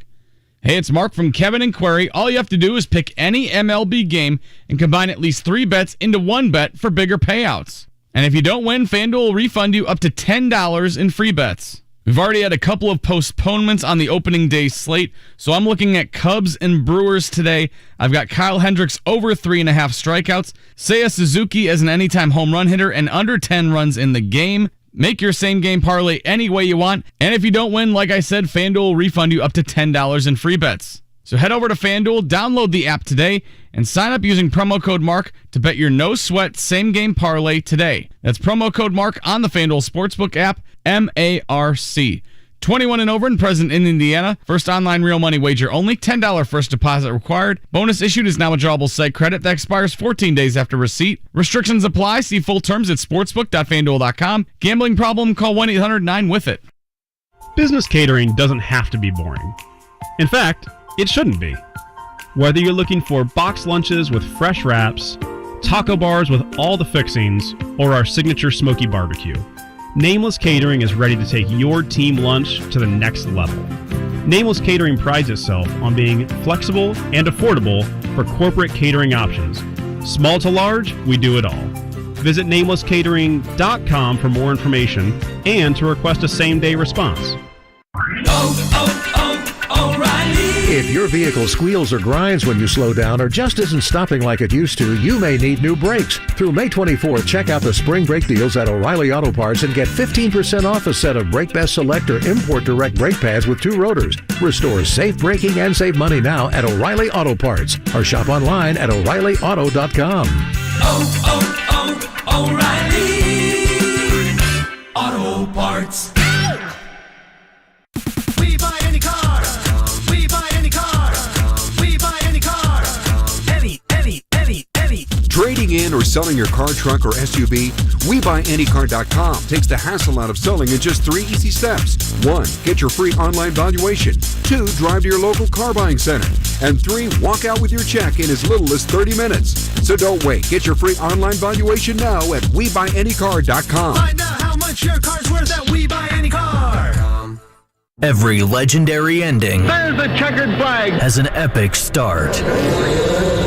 Come back home again to kick off your month of May with the GMR Grand Prix May 14th. See the stars of the NTT IndyCar Series up close as they take on the hair-raising 14-turn IMS road course. Twists, turns, and adrenaline. Back home again. Buy now and save. Ticket prices increase April 15th. The biggest homecoming celebration in sports kicks off May 14th. The GMR Grand Prix. Tickets and more at IMS.com. Jake Query here. Recently I returned to college to finish my degree, and I encourage you to join me. Whether you're like me and life simply got in the way, or you never went to college at all, Indiana offers financial assistance for those ready to move forward. If I can do it, I know you can too. If you're looking for a better job or doing it for your family, Indiana has grants to pay for over 150 certificates in high-wage industries. You're sure to find a tuition-free option that fits you. To apply, visit nextleveljobs.org today. Sponsored by the Indiana Commission for Higher Education. That's nextleveljobs.org. Soccer Saturday featuring Indy 11. If this is your football, this is your show. Saturday at 9 on The Fan. His friends would say, stop whining, they've had enough of that. His friends would say, stop pining, there's other girls to look at. They've tried to set him up with Tiffany and Indigo, but there's something about Mary that they don't know. You're listening to Kevin and Query on 93.5 and 107.5. The Fan. Mark, is this your favorite movie of all time? No, Dumb and Dumber is. It's another Farrelly Brothers movie, but there's something about Mary's top 3. Isn't Mary also the name of the lead woman in Dumb and Dumber? Yeah. Yeah. Mary Swanson. Samsonite. That's right. I was way off. Yeah. I think the part in Dumb and Dumber that makes me giggle uncontrollably, I mean, the bathroom scene is obviously, there's something about it, but Yeah, I was going to say, which one almost? The restaurant scene where he calls her Flo, and Jeff Daniels starts laughing and flailing his hands in laughter. For some reason, it makes me giggle every time. Is that when the big dude's in the diner with them and like hot sauce or something? Yeah, what's his name? They send the check over to him? Yeah, Seabass. Seabass, yeah. Seabass. He said put it on his tab. My favorite thing is they're in the diner scenes, they're looking at the little music thing, and he's like, oh, they have the Monkees. You know they're a major influence on the Beatles? That's a funny one. I mean, there's so many. I mean, that movie really probably good. more than any other, honestly. Here, you should wear this pair of extra gloves. So many lines. You had this pair of extra gloves the whole time? Yeah, we're in the Rockies. We talked about this name last week, Jake. Nigel Pack, the LC, Lawrence Central product, played at Kansas State for a couple of years. John Rothstein from CBS reporting he is visiting Purdue today in the transfer portal. Averaged 17 a game at Kansas State, kind of a score-first point guard, all Big 12 player. And the connections to Purdue and their opening at point guard seem pretty obvious. Makes you wonder as well. Just let me ask you this, and Scotty might know the answer to this. Does Purdue happen to have an assistant coaching opening? I don't think so. Okay, because I think Terry Johnson, people thought maybe the Butler job, but no. maybe that's what I was thinking, because you wonder... you thinking Bruce Weber? Yeah, would Bruce Weber bring him with him? Or would they come, as a package deal, so to speak? Yeah, obviously the Bruce Weber, Matt Painter relationship well documented there, so could be a new point guard heading to Purdue. We'll have to see how that plays out with some Indy ties. I mean, he would be... in terms of the transfer portal, he might be one of the most highly coveted players in the country, right? Well, remember we listed those teams that had interest in him. I mean, you had Gonzaga, you had Arizona. Yeah. I think I saw Duke maybe had some interest as well. Really? Or was that he had interest in? I mean, I'm not saying I would think that his numbers are such. He's a little bit smaller, right? Isn't he like 5'11"? Yeah, I think that's right. Yep. Mm-hmm. Man, they could have used him this year. That's without a doubt. Our guy Olafable birdied one and then went bogey, par, bogey, bogey, double bogey. So Jose has gone from the top of the leaderboard to the first flight out of Augusta, I think, on Friday. Speaking of that, Jake, read an article yesterday on Augusta's airport. I didn't even know they had an airport. They got 2 runways and 6 gates. 2 restaurants in the airport. Best kind of airport, man. Typically only serves 2 airlines to 4 U.S. cities. Is Allegiant one of them? Nope. Delta to Atlanta, American to Charlotte, Dallas-Fort Worth, and D.C. But for this week, their airport director, president, whatever you want to call them, says they see 30 to 35,000 people just this week. And in a typical month, they see about 20 to 30,000 people. How long is the flight from Atlanta to Augusta? I've done the drive. The drive is a hair over 2. So the flight's got to be 20 minutes, right? 15 or 20 minutes? Yeah. Now, 1,500 to 1,600 private jets expected to be descending upon Augusta. Wow, the population of Augusta, Georgia. Do you want to guess? I never, ever, ever would have guessed this. In a million years, I wouldn't have guessed 50,000. 202,000. Wow. That's for the county. Like it says county and like metro. I mean, I'm sure it's like one big area. That's big. That'd be one of the bigger cities in Indiana. Yeah, I mean that does surprise me. God, I never would have guessed that. Well, it says population, consolidated city county. So it's got to be, but 202,000. I never would have guessed that. So for this week, they said they add direct flights from New York, Philly, Boston, Chicago, Miami, Austin. Boy, you got to think they got to hire a whole lot more staffing. I mean, it's been that way for a long time, though, right? So I'm sure they're used to it. Yeah, certainly. I think that's what makes it, run so efficient. Can you imagine if you lived there, just what it would, I mean, you kind of brought it up yesterday, Jake. I mean, you Airbnb your home, and you're paying for your mortgage for the entire year. Yeah. Depending who Seriously, gets it, I mean, for sure. it's that crazy, some of the pricing there. Do you think we're getting to the point where, like, Uber has clearly put a dent in the taxi business? Although I will say, it's you can still get an Uber pretty easily, but it's not like it once. When Uber first came out, it was like, I would agree. Is Airbnb, are we at the point yet where it's putting a serious dent in hotels? Like, do you think most people now, let's say from the ages of 25 to 45, do you think most people, when they're going on vacation or going somewhere, think first to check hotels or to check Airbnbs? I think a lot of it depends on where you're heading. I mean, if you're going to a pretty densely populated city and you're looking to be in the heart of downtown, you're probably still going hotel first. But I'd say quickly followed by Airbnb.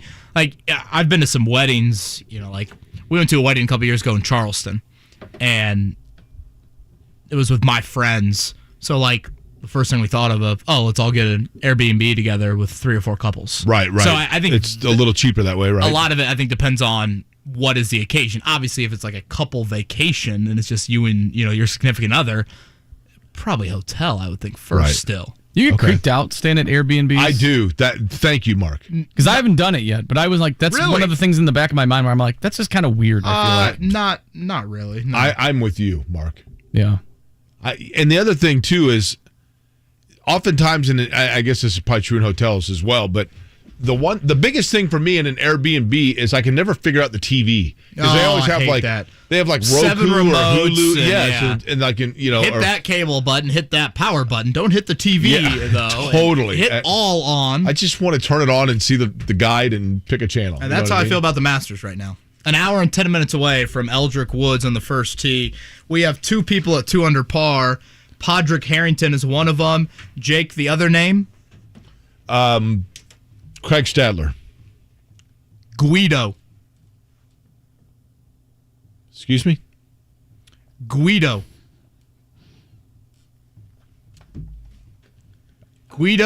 Miglozzi, and I'm not pronouncing the last name right. Household name, right? From Italy. First name Guido. Okay. Common golfer name, right? Sure. Those are your early leaders. 3 people under par, a lot of people at level par, and then quite a few over par here early on. Now, you pay a lot of attention to this, Kevin, so I don't know. How much is first day score a precursor sometimes to what people can do? Well, Scotty had it on the pop quiz. I mean, it's pretty important. Yeah, it's not like vitally important. I would consider it, Jake, a little bit how they view the first 150 laps of the Indy 500. That's fair. You don't want to be right 2 laps down, but at the same time, you don't need to be leading the race by any means.